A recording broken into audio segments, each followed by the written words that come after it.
ഈശോ മിശിഹായെ സ്തുതിയായിരിക്കട്ടെ. എല്ലായ്പ്പോഴും സ്തുതിയായിരിക്കട്ടെ. ഈശോയിൽ പ്രിയപ്പെട്ടവരെ, അത്ഭുതമാകുന്ന അൽമായർ എന്ന ശുശ്രൂഷയുടെ 7ാം എപ്പിസോഡിലേക്ക് എല്ലാ പ്രിയപ്പെട്ടവരെയും ഏറ്റവും സ്നേഹപൂർവ്വം ക്ഷണിക്കുന്നു. നമ്മൾ പതിവ് പോലെ ഒരു പ്രാർത്ഥനയോട് കൂടിയാണ് ഈ ശുശ്രൂഷ ആരംഭിക്കുന്നത്. ലോകത്തിന്റെ പല ഭാഗങ്ങളായിരുന്നുകൊണ്ട് ഈ ശുശ്രൂഷ പങ്കുചേരുന്ന നിങ്ങൾ എല്ലാവരെയും ഈ പ്രാർത്ഥനയിലേക്ക് നമുക്ക് ഒരുമിച്ച് ചേർന്ന പരിശുദ്ധാത്മാവിൽ പ്രാർത്ഥിക്കാം.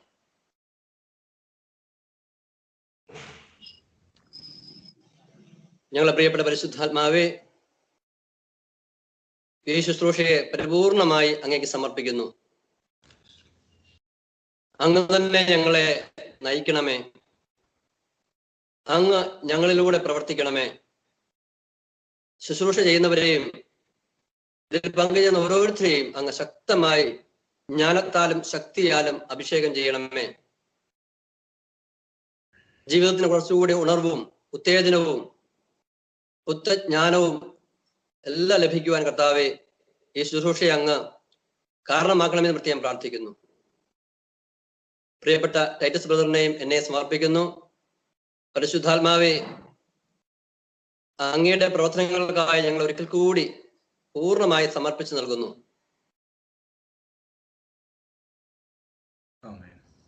പ്രിയപ്പെട്ട ഈശോയെ, പരിശുദ്ധാത്മാവിനെ ഞങ്ങളിലേക്ക് ശക്തമായി വർഷിക്കണമേ. അങ്ങയെ കൂടാതെ ഞങ്ങൾക്ക് ഒന്നും ചെയ്യാൻ സാധ്യമല്ല എന്ന് ഞങ്ങൾ അറിയുന്നു.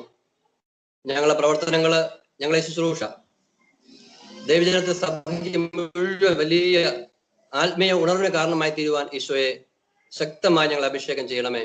ആബായെ ഈശോയുടെ നാമത്തിൽ പ്രാർത്ഥിക്കുന്നു. ഈശോയുടെ വചനം ഓർമ്മിച്ച് പ്രാർത്ഥിക്കുന്നു. തന്നോട് ചോദിക്കുന്നവർക്ക് എത്രയോ അധികമായി പിതാവ് പരിശുദ്ധാത്മാവിനെ നൽകുകയില്ല എന്ന ഈശോയുടെ വചനം ഞങ്ങൾ ഓർമ്മിക്കുന്നു. പിതാവേ, ഈശോയുടെ നാമത്തിൽ ഞങ്ങൾ യാചിക്കുന്നു. പരിശുദ്ധാത്മാവ് ഞങ്ങളിലേക്ക് ശക്തമായി വർഷിക്കണമേ.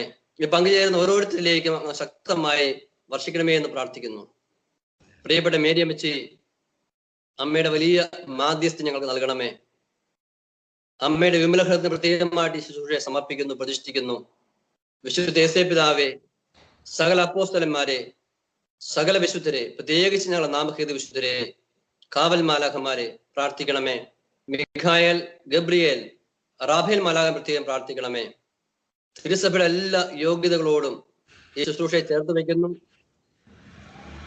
തിരുസഭയുടെ എല്ലാ യോഗ്യതകളും ഈ ശുശ്രൂഷയ്ക്ക് വലിയ അഭിഷേകത്തിന് കാരണമായി തീരുന്ന പ്രത്യേകം പ്രാർത്ഥിക്കുന്നു. നമുക്കെല്ലാവർക്കും ഒരുമിച്ച് ചേർന്ന നമ്മുടെ പിതാവിനെ വിളിച്ച് പ്രാർത്ഥിച്ചുകൊണ്ട് നമ്മുടെ സമർപ്പണം ഒരിക്കൽ കൂടി പുതുക്കാം.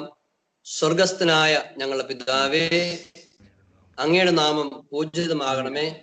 അങ്ങയുടെ രാജ്യം വരണമേ. അങ്ങയുടെ തിരുമനസ് സ്വർഗത്തിലെ പോലെ ഭൂമിയിലുമാകണമേ. അന്നു വേണ്ടുന്ന ആഹാരം ഇന്ന് ഞങ്ങൾക്ക് തരണമേ. ഞങ്ങളുടെ കടക്കാരോട് ഞങ്ങൾ ക്ഷമിച്ചിരിക്കുന്നത് പോലെ ഞങ്ങളുടെ കടങ്ങളും പാപങ്ങളും ഞങ്ങളോട് ക്ഷമിക്കണമേ. ഞങ്ങളെ പ്രലോഭനത്തിൽ ഉൾപ്പെടുത്തരുതേ, ദുഷ്ടാരൂപിൻ ഞങ്ങൾ എന്തുകൊണ്ടെന്നാൽ രാജ്യത്തെയും എന്നേക്കും അങ്ങേതാകുന്നു. ആമേൻ. നന്മ നിറഞ്ഞ മറിയമേ സ്വസ്തി, കർത്താവ് അങ്ങയുടെ കൂടെ, സ്ത്രീകൾ അങ്ങ് അനുഗ്രഹിക്കപ്പെട്ടവനാകുന്നു. അങ്ങയുടെ ഉദരത്തിൻ ഫലമായി ഈശോ അനുഗ്രഹിക്കപ്പെട്ടവനാകുന്നു. പരിശുദ്ധ മറിയമേ, തമ്പുരാന്റെ അമ്മേ, ഭാവികളായ ഞങ്ങൾക്ക് ഇപ്പോഴും ഞങ്ങളുടെ മരണസമയത്തും തമ്പുരാനോട് അപേക്ഷിക്കണമേ. ആമേൻ. പിതാവിനും പുത്രനും പരിശുദ്ധാത്മാവിനും സ്തുതി, അതിലെ പോലെ ഒഴുകുന്നേക്കും. ബ്രദറെ, ഈശോയെ സ്തുതിയായിരിക്കട്ടെ. പ്രിയമുള്ളവരെ, നമ്മുടെ അത്ഭുതമാകുന്ന അൽമായർ എന്ന ശുശ്രൂഷയുടെ 7ാം എപ്പിസോഡിലേക്കാണ് നാം പ്രവേശിച്ചിരിക്കുന്നത്.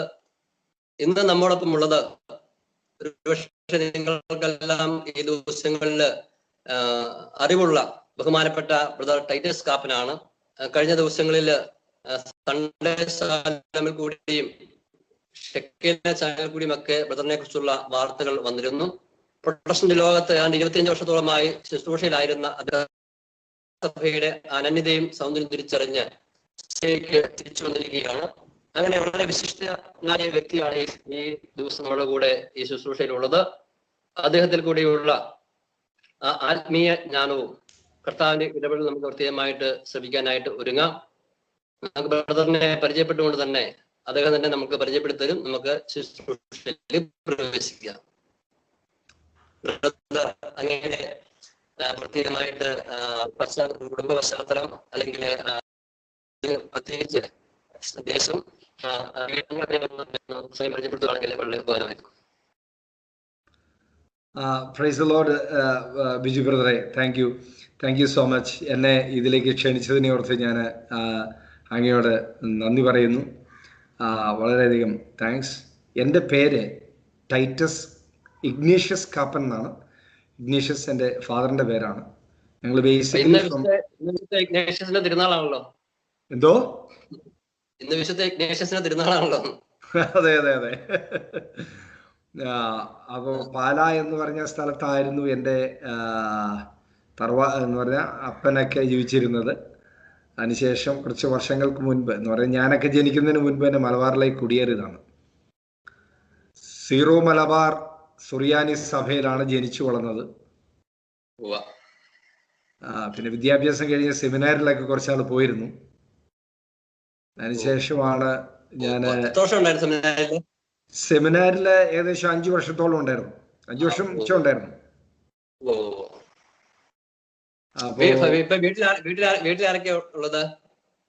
എന്റെ വീട്ടില് എന്റെ മമ്മിയുണ്ട്, ഡാഡി മരിച്ചുപോയി. പിന്നെ ഞങ്ങള് കുറച്ച് ടൗണിലാണ് താമസിക്കുന്നത്, കാഞ്ഞങ്ങാട്. പ്രോപ്പർ കാഞ്ഞങ്ങാടാണോ? അതെ. അവിടെ ഒരു ഗുഡ് ഷെപ്പേർഡ് ചർച്ച് ഉണ്ട്, അതിന്റെ തൊട്ടടുത്ത്. വൈഫും കുട്ടികളല്ലേ? അതെ, എനിക്ക് മൂന്ന് ആൺകുട്ടികളാണ്. ഓക്കെ ബ്രദറെ, ഏകദേശം ഒരു ധാരണ ആൾക്കാർക്ക് കുടുംബവുമായി ബന്ധപ്പെട്ടുണ്ടായിട്ടുണ്ട്. നമുക്ക് അടുത്തതായിട്ട് ബ്രദറിന്റെ ചെറുപ്പത്തിലുള്ള കുടുംബ പശ്ചാത്തലം, അതായത് ചെറുപ്പത്തിലെ ജീവിത രീതി, പ്രത്യേകിച്ച് വിശ്വാസപരമായ ജീവിത ശൈലി, ആ പശ്ചാത്തലമൊക്കെ ഒന്ന് പറയാൻ സാധിക്കുമോ? അതായത് ഞാൻ മുൻപ് പറഞ്ഞ പോലെ ഞാൻ സീറോ മലബാർ സുറിയാനി സഭയിലാണ് ജനിച്ചു വളർന്നത്. ചെറുപ്പം മുതലേ ഞാനൊരു ഭക്തനായിരുന്നു. അതായത് വളരെ കുഞ്ഞിലെ തൊട്ട് ഞാൻ വളരെയധികം നല്ല ഭക്തനായിരുന്നു. അത് എൻ്റെ ഭക്തി എന്ന് പറയുക എല്ലാ അമ്മയുടെ കൂടെയൊക്കെ, അമ്മയുടെ വല്യമ്മയുടെ കൂടെ കുർബാനയ്ക്ക് രാവിലെ പോകും. അപ്പൊ അച്ഛനൊക്കെ ലോഹയൊക്കെ ഇട്ട് ഇരിക്കുമ്പോൾ എനിക്കൊരു ആഗ്രഹം, ഒരു അച്ഛനായ കൊള്ളാമെന്നുള്ള ഒരു ആഗ്രഹം ഉണ്ടായിരുന്നു. അപ്പൊ അത് ഇങ്ങനെ വളർന്നു വന്നു. അതിനുശേഷം ഞാൻ കുറച്ചാള് കോഴിക്കോട് എന്ന് പറയുന്ന സ്ഥലത്ത് എന്നെ പഠിക്കാൻ വിട്ടിരുന്നു. അപ്പോഴും ഞാൻ എൻ്റെ ഭക്തി കുറച്ച് മങ്ങിപ്പോയി. അതിനുശേഷം 10ാം ക്ലാസ് കഴിഞ്ഞപ്പോഴത്തേക്കും പക്ഷെ സെമിനാരി പോകണമെന്നുള്ള ആ ചിന്തയൊന്നും പോയില്ലായിരുന്നു. അങ്ങനെ സെമിനാരി പോയി. സെമിനാരി ആദ്യത്തെ ഒരു സെമിനാരി പോയപ്പോ പിന്നെ എനിക്ക് താല്പര്യപ്പെട്ടില്ല. അതിനുശേഷം വേറെ സെമിനാരി പോയി. അത് നോർത്ത് ഇന്ത്യയിലായിരുന്നു. അങ്ങനെ നോർത്ത് ഇന്ത്യയില് കുറച്ച് നാളുണ്ടായിരുന്നു. അപ്പം പിന്നെ അവിടുന്ന് പോരേണ്ടതായിട്ട് എനിക്ക് അച്ഛനാകാൻ വേണ്ടി തന്നെ പോയത് കേട്ടോ. അച്ഛനാകണ്ട എന്ന് തിരിച്ചു വരുന്ന കാര്യം എനിക്ക് എൻ്റെ സങ്കല്പത്തിൽ പോലും ഇല്ലായിരുന്നു. പക്ഷെ ഞാൻ എൻ്റെ സ്വയം ഒരു കാഴ്ചപ്പാടിന്റെ ഉള്ളിൽ തിരിച്ചു പോന്നു. പിന്നെ ഞാൻ ഗൾഫിലായിരുന്നപ്പോഴേ ഞാൻ ആദ്യമേ കോണ്ടാക്ട് ചെയ്ത സെന്റ് ജോസഫ് ചർച്ചുമായിട്ടാണ്. അബുദാബിയിലെ സെന്റ് ജോസഫ് ചർച്ചുമായിട്ട് കോണ്ടാക്ട് ചെയ്തു. അവിടെ ഞാൻ കാറ്റഗിസം ടീച്ചറായിരുന്നു. അതിനുശേഷം ഞാൻ തീർച്ചയായിട്ടും നമുക്ക് ഇനി അടുത്തൊരു ട്വിസ്റ്റാണ്. അതായത് ഇങ്ങനെ കത്തോലിക്കാ സഭയിൽ ജനിച്ചു വളർന്നു, ചെറുപ്പം മുതൽ ഭക്തനായിരുന്നു, സെമിനാരിയിൽ പോയ വ്യക്തിയാണ്. അങ്ങനെ അത്രമാത്രം ഒരു കത്തോലിക്ക ജീവിതശൈലി മുഴുകിയിരുന്ന വ്യക്തി എന്തുകൊണ്ട് കത്തോലിക്കാ സഭ വിട്ട് ഒരു പ്രൊട്ടസ്റ്റന്റ് സഭയിലേക്ക് പോയി? തീർച്ചയായിട്ടും എല്ലാവർക്കും അറിയാനായിട്ട് ജിജ്ഞാസയുള്ള ഒരു കാര്യമാണത്. അതൊന്ന് ഷെയർ ചെയ്യാമോ? തീർച്ചയായിട്ടും. അതായത് ഞാൻ അബുദാബിയിൽ പോയപ്പോഴൊരു ബിസിനസ് സ്റ്റാർട്ട് ചെയ്തായിരുന്നു. അങ്ങനെ ബിസിനസ് നല്ല ബൂമായി വന്നപ്പോഴ് നല്ല ഒരുപാട് വരുമാനമൊക്കെ വരാമെന്ന്. ഞാനൊന്ന് ബാച്ചലറാണ്, കല്യാണം കഴിച്ചിട്ടില്ല. അപ്പൊ ഞാൻ വളരെ ആഡംബരവും അതുപോലെ ലോകപരമായിട്ടൊക്കെ ജീവിക്കാൻ തുടങ്ങി. കുറെ സാധാരണ ഇവിടുത്തെ ചെറുപ്പക്കാരൊക്കെ കാണിക്കുന്ന പോലെ അല്ല, വേറെ ഒന്നുമല്ല. അപ്പൊ അങ്ങനെയൊക്കെ ഉള്ള ഒരു കാലഘട്ടത്തിൽ പെട്ടെന്ന് എൻ്റെ പാർട്ട്ണർ മരിച്ചുപോയി. അങ്ങനെ എൻ്റെ ബിസിനസ് നഷ്ടമായി. നഷ്ടമായപ്പോഴെനിക്ക് സത്യം പറഞ്ഞു കഴിഞ്ഞാല് ഒരു റൂം പോലും ഇല്ലായിരുന്നു അബുദാബിയിൽ കിടക്കാൻ വേണ്ടി. അപ്പൊ അങ്ങനെ ഒരു ഭയങ്കര വിഷമത്തിലായിരുന്നു. അങ്ങനെ ഞാൻ ഈ കോർണിഷ് എന്ന് പറഞ്ഞ കടൽ തീരമുണ്ട്, അവിടെ പോയി ഇരുന്ന് ചുമ്മാ കരയും, വേറെ രക്ഷയൊന്നുമില്ലല്ലോ. എവിടെയെങ്കിലും ഏതെങ്കിലും ഒരു ദൈവം ഉണ്ടോ എന്ന് പറഞ്ഞാൽ കരയാനൊക്കെ തുടങ്ങി. പക്ഷെ ഒരു നിവൃത്തിയില്ല. അങ്ങനെ ഇരിക്കുമ്പോഴാണ് എൻ്റെ സ്പോൺസർ ഈ സമയത്തെ പറഞ്ഞല്ലോ, നേരത്തെ തൊട്ട് ചെറുപ്പം തൊട്ട് തന്നെ ഒരു ഭക്തനായിരുന്നു, പള്ളിയിൽ പോകുമായിരുന്നൊക്കെ പറഞ്ഞു. അപ്പൊ ഈ ഒത്തിരിയേറെ സംഘർഷം ഉണ്ടായ സമയത്ത് ഈശോയെ വിളിച്ച് ഇങ്ങനെ ഉള്ളിൽ നിന്ന് പ്രാർത്ഥിക്കാനുള്ള ഒരു പ്രേരണ അല്ലെങ്കിൽ അങ്ങനെ ഒരു വിശ്വാസം ആ സമയത്ത് ഇല്ലായിരുന്നോ? അല്ല, ഞാൻ പറയുന്നേക്കൂ. അതായത് ഈ ഞാൻ കാറ്റഗിസം പഠിപ്പീര് വിട്ടു, ബിസിനസ് സ്റ്റാർട്ട് ചെയ്തു. ബിസിനസ് സ്റ്റാർട്ട് ചെയ്തപ്പോഴേ ഞാൻ എൻ്റെ ഭക്തിയൊക്കെ അങ്ങ് പോയി. ഓക്കെ, ഞാൻ യാതൊന്നിലും വിശ്വസിച്ചില്ല. ഒരു ദൈവത്തിലും വിശ്വസിക്കാത്ത ഒരു ലെവൽ ഉണ്ടായിരുന്നു. ആ അവസ്ഥയിലേക്ക് പോയി. അപ്പം ചെറുപ്പകാലത്തുള്ള നമ്മളുടെ ആ പിന്നെ ഭക്തിയും പ്രാർത്ഥനകളിലും ഈ കാറ്റഗിസവും ഒന്നും ഒരു സംഘർഷം വരുന്ന സമയത്ത് നമ്മളെ കാര്യമായിട്ട് സഹായിച്ചില്ല. അതെ അതെ, കറക്റ്റ്. അതിന്റെ കാരണം എന്തായിരിക്കും തോന്നുന്നത്? അതിന്റെ കാരണം എന്ന് പറഞ്ഞാൽ ദൈവവചനം നമ്മുടെ ഹൃദയത്തിൽ എസ്റ്റാബ്ലിഷ്മെന്റ് ചെയ്യാത്തത് കൊണ്ടായിരുന്നു. നമ്മുടെ മനസ്സിലായിരുന്നു അത് ഉണ്ടായിരുന്നത്. നമ്മുടെ ഹൃദയത്തിൽ ദൈവവചനം സ്ഥാപിക്കപ്പെട്ടു കഴിഞ്ഞാൽ പിന്നെ അതിൽ നിന്നും പിന്മാറ്റമില്ല. ഒരു ബാഹ്യമായിട്ടൊരു ഭക്തി എന്ന രീതിയിൽ അല്ലാതെ ഒരു ഹൃദയത്തിലേക്ക് അല്ലേ വന്നിട്ടില്ലായിരുന്നു. അപ്പൊ അതുകൊണ്ടാണ് ഞാൻ ഒരു 1.5 വർഷക്കാലം ഒരിടത്തും വിശ്വസിച്ചില്ല. അപ്പൊ ആ കാലഘട്ടത്തിൽ ഞാൻ ബിസിനസ് ബൂം ചെയ്തു. അത് ഞാൻ എൻ്റെ കഴിവ് കൊണ്ടാണ് നേടിയെന്നുള്ള ഒരു കാഴ്ചപ്പാട്. അപ്പൊ അങ്ങനെയാണ് ഭക്തിയിൽ നിന്നൊക്കെ വിട്ടുനിന്ന് പള്ളിയിൽ തന്നെ പോകാറില്ലായിരുന്നു. പക്ഷേ ആ ഒരു സന്ദർഭത്തില് ഞാൻ എൻ്റെ ബിസിനസ് നഷ്ടമായി. ആ നിമിഷത്തില് ഞാൻ ഏതെങ്കിലും ദൈവം എന്നെ സഹായിക്കാനുണ്ടോ എന്ന് ഞാൻ പ്രാർത്ഥിച്ചിരുന്നു. അപ്പോഴെന്റെ പഴയ സ്പോൺസർ എന്നെ വിളിച്ചിട്ട് പറഞ്ഞു, അവിടെയുള്ള കാത്തലിക് ചർച്ചിലെ ആൾക്കാരോ അല്ലെ വിശ്വാസികളോ ഒന്നും ഈ സമയത്ത് നമുക്ക് ഒരു ഹെൽപ്പായി തീർന്നില്ല അല്ലെ? അങ്ങനെ ഒരു ഞാൻ സത്യം പറഞ്ഞ ഒരു ജോലിക്ക് വേണ്ടി പലയിടത്തും കയറി ഇറങ്ങിയിരുന്നു. ഞാൻ കൂടുതലായിട്ട് പറയുന്നില്ല. ഞാൻ പള്ളിയിൽ പോയായിരുന്നു, പലരെയും കണ്ടിരുന്നു, പിന്നെ പുറമേയുള്ളവരെ കണ്ടിരുന്നു. അവർക്കൊക്കെ പ്രാർത്ഥിക്കാം എന്ന് പറയാ അല്ലാതെ നമ്മളെ കാര്യമായിട്ട് സഹായിക്കാനൊന്നും സാധിച്ചില്ല. അപ്പൊ അതുകൊണ്ട് ഞാൻ ഒരു ഏകനായി നിന്ന് സ്വന്തം ഏതെങ്കിലും ദൈവം ഉണ്ടോ എന്ന് അന്വേഷിക്കുകയായിരുന്നു. അപ്പൊ ആ കാലഘട്ടത്തിൽ ഞാൻ ഖുറാൻ വായിക്കുകയും ഭഗവത്ഗീതയും രാമായണമൊക്കെ ചുമ്മാ വായിച്ച് വിട്ടിട്ടുണ്ട്. അങ്ങനെ ഒരു ബാക്ക്ഗ്രൗണ്ട് ഉണ്ട്. അപ്പൊ പക്ഷെ അതിലൊന്നും എനിക്ക് സംതൃപ്തനാകാൻ പറ്റിയിട്ടില്ല. എനിക്കൊരു സാറ്റിസ്ഫാക്ഷൻ കിട്ടിയില്ല. അപ്പൊ അങ്ങനെ ഇരിക്കുമ്പോഴാണ് എൻ്റെ സ്പോൺസർ എന്നെ വിളിച്ച് എനിക്കൊരു ജോലി തരുന്നു. അപ്പൊ അവിടെ ജോലി ചെയ്തുകൊണ്ടിരിക്കുമ്പോഴും ഒരു ഹൈന്ദവനായ വ്യക്തി, മോഹൻ എന്ന് പറഞ്ഞൊരു വ്യക്തി എൻ്റെ അടുത്ത് വന്നു. എന്നിട്ട് ഓഫീസിൽ കയറി വന്നിട്ട് ഒരു ബൈബിൾ തന്നു. അപ്പൊ ഞാൻ സത്യം പറഞ്ഞ പുള്ളിക്കാരോട് പറഞ്ഞത് എന്നാന്നറിയോ? മാർപ്പാപ്പയെ കുർബാനയില്ല പഠിപ്പിക്കലെന്ന്. അതെ അതെ അതെ. അപ്പൊ ആ ഒരു ചിന്താഗതി ആയതുകൊണ്ട് ഞാൻ പറഞ്ഞു, നിങ്ങൾ പ്രൊട്ടസ്റ്റന്റുകാരാണ്, എനിക്ക് ഒരു കാരണവശാലും, ഞാൻ കത്തോലിക്കനാണ്, പക്ഷെ ഞാൻ ഒരു കാരണവശാലും നിങ്ങൾ എഗ്രി ചെയ്യത്തില്ല, വിട്ടുപൊക്കളം പറഞ്ഞു. പക്ഷെ ഇയാൾ കൂടെ എന്നെ ഫോൺ വിളിക്കുകയും ഓഫീസിലേക്ക് ഫോൺ വിളിക്കുകയും കാര്യമൊക്കെ അന്വേഷിക്കുമായിരുന്നു.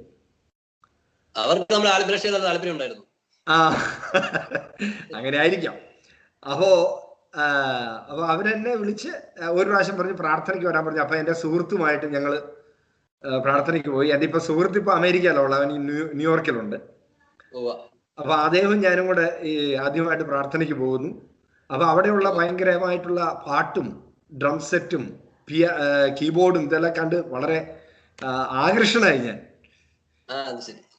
മനസ്സിലായി. പിന്നെ എല്ലാ ആഴ്ചയിലും പോകാൻ തുടങ്ങി.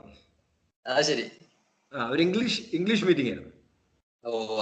പെന്തക്കോസ്റ്റലായിരുന്നു, ഒരു പ്രൊട്ടസ്റ്റന്റ് വിഭാഗമായിരുന്നു. പക്ഷെ എങ്കിലും ഒരു സ്വതന്ത്ര ചിന്താഗതിക്കിടക്കുകയാണ്. ഉള്ളിലൊരു ആത്മീയ അനുഭവം അങ്ങനെ അനുഭവപ്പെട്ടു തുടങ്ങിയോ? അങ്ങനെ പോയിക്കൊണ്ടിരിക്കുമ്പോഴാണ് എനിക്ക് ഒരു പ്രശസ്തനായ സുവിശേഷക ബുക്ക് കിട്ടുന്നത്. ആ ബുക്ക് വായിച്ചു. അതിനോട് സംബന്ധം മർമ്മം മാഹദിയാം ബാബിലോൺ എന്ന് പറഞ്ഞ പുസ്തകം വായിച്ചു. അത് കൊള്ളാലോ. നമ്മളെ കേരള സഭയിലുള്ള അനേകം പെന്തക്കോസ്ത് സഭയിലെത്തിച്ച പുസ്തകമല്ലേ അത്? അതെ അതെ അതെ. അപ്പൊ അതിന് കാരണമുണ്ട്. എനിക്ക് താമസിക്കാൻ സ്ഥലമില്ലാഞ്ഞിട്ട് ഒരു പെന്തക്കോസ് അച്ചായനാ താമസിക്കാൻ സ്ഥലം തന്നെ. Okay okay okay. അപ്പൊ അങ്ങനെ അവിടെ പുള്ളിയുടെ കൂടെ താമസിക്കുമ്പോഴാണ് പുള്ളി ബുക്ക് എടുത്ത് തരുന്നത്. ആദ്യം സ്നേഹിച്ചു, പിന്നെയാണ് ഇങ്ങനെയുള്ള കാര്യങ്ങൾ തരുന്നത് അല്ലേ? അതെ അതെ. അപ്പൊ ഞാൻ അത് വായിച്ചു. പിന്നെ ഈ ദേവദാസന്റെ ബുക്ക് വായിച്ചപ്പോഴാണ് പരിശുദ്ധാത്മാവിന്റെ ഒരു വലിയ അനുഭവം എനിക്കുണ്ടായി. ആ പുസ്തകം വായിക്കുമ്പോൾ വായിച്ചു കഴിഞ്ഞപ്പോഴത്തേക്ക് ഞാൻ കർത്താവിനോട് ചോദിച്ചു. അവിടെയാണ് എന്റെ ടേണിംഗ് പോയിന്റ്, എന്റെ മാനസാന്തരത്തിന്റെ ഒരു ലെവൽ അവിടെയാണ് വരുന്നത്. അപ്പം യേശുവിനോട്, ഈശോയോട് കൂടുതൽ സ്നേഹം തോന്നി തുടങ്ങി ആ സമയത്ത്. അതിയായ സ്നേഹവും പരിശുദ്ധാത്മാവിന്റെ അഭിഷേകത്തിനായി ഭയങ്കരമായിട്ട് ഞാൻ ആഗ്രഹിച്ചു. ആ പുസ്തകം വായിച്ചതും ആ മീറ്റിംഗിൽ പങ്കെടുത്തതെല്ലാം അങ്ങനെ ഒരു പ്രേരണയ്ക്ക് കാരണമായല്ലേ? മീറ്റിംഗിൽ കാര്യമായ സംഭവം ഒന്നും ഉണ്ടായില്ല. പക്ഷെ എങ്കിലും മീറ്റിംഗില് എന്റെ പാപമാണ് ഈ എന്റെ അനുഗ്രഹത്തിന്റെ തടസ്സം എന്നുള്ളൊരു ബോധം എന്റെ മനസ്സിൽ വന്നായിരുന്നു. അപ്പൊ അതുകൊണ്ടാണ് ഞാൻ കൂടുതലും ദൈവത്തോട് അടുക്കാൻ കാരണം. അപ്പൊ ഞാൻ പാപമെല്ലാം ഉപേക്ഷിച്ചു. അപ്പൊ ആ ഒരു ടേംസിൽ എന്ന് പറയാ ഒരു ടേണിംഗ് പോയിന്റ്, ഒരു വഴിത്തിരിവായിരുന്നു ആ പുസ്തകം. അപ്പൊ ഞാൻ കൂടുതലായിട്ട് ബൈബിൾ പഠിക്കാൻ തുടങ്ങി. പിന്നെ മഹദിയാം ബാബിലോണ് തലയിലുണ്ട്. അപ്പൊ കത്തോലിക്ക സഭയിലേക്ക് പോകണ്ടെന്നുള്ള ചിന്ത. ഇടയ്ക്ക് ചോദിച്ചോട്ടെ, ഈ മഹദിയാം ബാബിലോണിനെ കുറിച്ച് ഒരു ചെറിയൊരു പിന്നെ കാഴ്ചപ്പാട് നമ്മൾ വായനക്കാർക്ക് കൊടുക്കുക. കാരണം ഒരുപക്ഷെ ഇനിയും ചിലപ്പോൾ കത്തോലിക്ക വിശ്വാസികളെ പെന്തക്കോസ്ത് സഭയിലേക്ക് നയിക്കാനായിട്ട് ചിലപ്പോൾ കാരണമായേക്കുന്ന പുസ്തകമാണ് ഞാൻ കേട്ടിട്ടുണ്ട്. അപ്പൊ അതിന്റെ ഏകദേശം ഒരു രൂപം ഒന്ന് നമ്മുടെ കേൾവിക്കാർക്ക് വേണ്ടിയിട്ടൊന്ന് സംസാരിക്കാവോ? തീർച്ചയായിട്ടും. അതായത് ഇന്ന് കത്തോലിക്ക സഭയിലുള്ള ഒരു വ്യക്തികളും ഇന്നെന്ന് പറഞ്ഞു കഴിഞ്ഞാൽ ആത്മാവിൽ നിറയാത്ത, എന്ന് പറഞ്ഞാൽ ബ്രദറിനെ പോലെയുള്ള ആത്മീയ വചനങ്ങൾ അറിയാത്ത വ്യക്തികളുണ്ടല്ലോ. ആ വ്യക്തികള് ഖുറാൻ വായിക്കാൻ പാടില്ല, മഹദിയാം ബാബിലോൺ വായിക്കാൻ പാടില്ല, രാമായണം വായിക്കാൻ പാടില്ല. ഇതെല്ലാം വായിക്കാൻ പാടില്ലെന്ന് പറഞ്ഞാൽ എന്നറിയോ? നമുക്ക് വായിക്കാൻ പറ്റും, അതും തെറ്റൊന്നുമില്ല. പക്ഷേ അവർക്ക് വചനം അറിയത്തില്ലെങ്കിൽ അവര് പെട്ടുപോകും. അപ്പൊ എനിക്കന്ന് വചനം അറിയാത്തത് കൊണ്ടാണ് ഞാൻ വായിച്ചപ്പോഴും പെട്ടുപോയി. അല്ല, അതിനകത്തെ ഞാൻ ഉദ്ദേശിച്ചത്, ആ പുസ്തകം വായിച്ചപ്പോൾ ഈ കത്തോലിക്ക സഭയിൽ നിന്ന് അകറ്റുന്ന കാര്യങ്ങൾ പ്രധാനമായിട്ട് എന്താ ഉള്ളതെന്നുള്ള ഞാൻ ചോദിച്ചത്. ചെറുതായിട്ടൊന്ന് സംസാരിക്കാൻ പറ്റുമോ? കത്തോലിക്ക സഭ തെറ്റാണെന്നാണ് അതിൻ്റെ അത് പഠിപ്പിക്കുന്നത്. അത്ര പിന്നെ കൺവിൻസ് ചെയ്യപ്പെട്ടു പോകുന്ന ഒരു പുസ്തകമാണ് അല്ലേ? അതെ തീർച്ചയായും. അതായത് 7 മലകളാൽ ചുറ്റപ്പെട്ടിരിക്കുന്ന റോമ സാമ്രാജ്യം, അതിനെക്കുറിച്ച് പറയുന്നുണ്ട്. റോമാ സാമ്രാജ്യം. പിന്നെ അന്തിക്രിസ്തുവിനെ കുറിച്ച് പറയുന്നുണ്ട്, എതിർ ക്രിസ്തു. ഈ അന്തിക്രിസ്തു വരുന്ന റോമിൽ നിന്നാണെന്നൊക്കെയാണ് ഇവർ പറയുന്നത് ഇതിൻ്റെ അകത്ത്. അപ്പൊ അത് സാധാരണക്കാർ, ഒരു ക്രിസ്ത്യാനി കത്തോലിക്ക വായിച്ചു കഴിഞ്ഞാൽ പെട്ടെന്ന് തെറ്റിദ്ധരിക്കപ്പെടും. കത്തോലിക്ക സഭയെ തെറ്റിദ്ധരിക്കും, 100% തെറ്റിദ്ധരിക്കുന്ന ഒരു സംഭവമാണ്. അനേകം പേര് അത് ഇത് വായിച്ച് കത്തോലിക്ക സഭ വിട്ട് പോയിട്ട് കേട്ടിട്ടുണ്ട്. അതെ തീർച്ചയായിട്ടും. പിന്നെ ഈ ഖുറാൻ വായിച്ചപ്പോൾ അനുഭവം എന്തായിരുന്നു? ഖുറാൻ വായിച്ചപ്പോൾ എനിക്ക് സത്യം പറഞ്ഞു കഴിഞ്ഞാല് ചുമ്മാ ഒരു കഥപുസ്തകം വായിക്കുന്ന പോലെ എനിക്ക് തോന്നിയുള്ളൂ, ഒരു ചരിത്രം വായിക്കുന്ന പോലെ തോന്നി. അപ്പോഴുള്ള അനുഭവം മാത്രമല്ല, ബദറിനെ ഇപ്പോൾ നമുക്ക് ബന്ധിപ്പിക്കാതെ ഇപ്പോഴും ബദറിനെ അതേക്കുറിച്ചുള്ള കാഴ്ചപ്പാട് എന്താണ്? ഈ പ്രത്യേകിച്ച് നമുക്ക് തോന്നുന്നത്, നമ്മൾ വർത്തമാനകാല സാഹചര്യത്തില് നമ്മളെ കത്തോലിക്ക വിശ്വാസികള് കുറച്ച് ശ്രദ്ധിക്കേണ്ട വിഷയം കാഴ്ചപ്പാടുന്നതാണ് അതുമായി ബന്ധപ്പെട്ട്. ഖുറാൻ എന്ന് പറഞ്ഞു കഴിഞ്ഞാൽ അത് അവരുടെ പുസ്തകമാണെന്നാണ് അവർ പറയുന്നത്. മനസ്സിലായോ? മുസ്ലിംസ് പറയുന്നു അത് അവരുടെ പുസ്തകമാണ്, അവരിൽ ചേർക്കപ്പെട്ടെങ്കിൽ മാത്രമേ അവരുടെ ദൈവം പോകുകയുള്ളൂ എന്ന് പറഞ്ഞു, സ്വർഗത്തിലേക്ക് അവരെടുക്കുള്ളൂ എന്നാ പറയുന്നത്. പിന്നെ ഏറെക്കുറെയൊക്കെ പഴയ നിയമത്തിന്റെ കോപ്പിയാണ്. ഏറെക്കുറെയൊക്കെ പഴയ നിയമത്തിനോട് അനുബന്ധമായിട്ടുള്ള വാക്യങ്ങളാണ് അതിൽ പറയുന്നത്.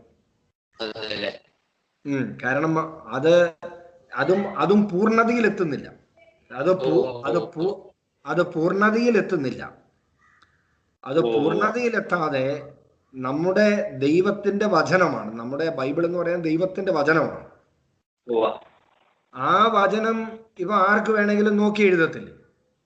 ഓ ആ ഒരു കാഴ്ചപ്പാടാണ് ഞാൻ കണ്ടുള്ളൂ. എനിക്കത് മനസ്സിലായെന്ന് പറഞ്ഞാൽ അത് ബൈബിള് വായിച്ചത് കൊണ്ട്, ബൈബിള് മുൻപേ വായിച്ചിരുന്നു, അതിനുശേഷമാണ് ഖുറാൻ വായിക്കുന്നത്.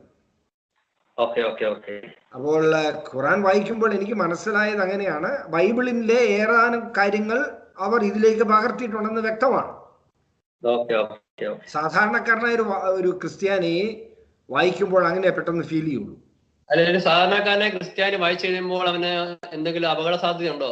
തീർച്ചയായിട്ടും അപകട സാധ്യതയുണ്ട്. എന്താണ്? കാരണം ബൈബിൾ അറിയത്തില്ലല്ലോ. ബൈബിളിന്റെ ആ ദൈവവചനത്തിന്റെയും ദൈവത്തിനെ കുറിച്ച് സ്നേഹവും ദൈവത്തിന്റെ സ്നേഹവും ബൈബിളിൽ നിന്ന് ലഭിക്കാത്തത് കൊണ്ട് ഖുറാൻ പോലെയുള്ള പുസ്തകങ്ങൾ വായിക്കുമ്പോൾ പെട്ടെന്ന് അവർ ആകർഷിക്കപ്പെടുന്നു. അതിൽ ആകർഷിക്കപ്പെടുന്നത് എന്താ ഉള്ളത്? ആകർഷിക്കപ്പെടുന്ന പറഞ്ഞാൽ ഓരോ ചില നിയമങ്ങൾ. മനസ്സിലായോ? ഇപ്പൊ ഫോർ എക്സാമ്പിൾ അവരുടെ പള്ളിയിൽ പെണ്ണുങ്ങളെ കയറ്റത്തില്ല. മനസ്സിലായോ? അതൊരു നിയമമാണ്. അത് അവരുടെ നിയമമാണ്. പിന്നെ അവരുടെ സ്ത്രീകൾ മുഴുവനും പർദ്ദയിട്ടാണ് നടക്കുന്നത്. അപ്പം പുരുഷന്മാരെ ആകർഷിക്കുന്നില്ലല്ലോ. അപ്പം ചിലര് വിചാരിക്കും ഇതൊക്കെയാണ് ശരി എന്ന് വിചാരിച്ച് തെറ്റിദ്ധരിക്കപ്പെടുന്നവരുണ്ട്. അങ്ങനെയൊക്കെ ഒരു, അതുകൊണ്ട് നമ്മൾ വളരെ ജാഗരൂകതയോടെ വേണം ആ പുസ്തകം ഉപയോഗിക്കാൻ, അല്ലേ? തീർച്ചയായിട്ടും. പറഞ്ഞതുപോലെ കത്തോലിക്ക വിശ്വാസത്തെ കുറിച്ച് ഉറപ്പില്ലാത്ത വ്യക്തി ആ പുസ്തകം ഒരിക്കലും ഉപയോഗിക്കാൻ വേണ്ടി വായിക്കാൻ പാടില്ല. കാരണം ഞാൻ ഈയിടയ്ക്ക് ഒരു വീഡിയോയിൽ കേട്ടത് എങ്ങനെയാണ്, ക്രിസ്ത്യാനികളും, അതായത് ഒരു ക്രിസ്തീയ സുവിശേഷകൻ പറയുകയാണ്, ക്രിസ്തീയ ആൾക്കാർ ഖുറാൻ വായിക്കണം, എങ്കിൽ മാത്രമേ എന്ത് ചെയ്യാൻ പറ്റുള്ളൂ, അവരോട് പിടിച്ചു നിൽക്കാൻ പറ്റുള്ളൂ. മനസ്സിലായോ?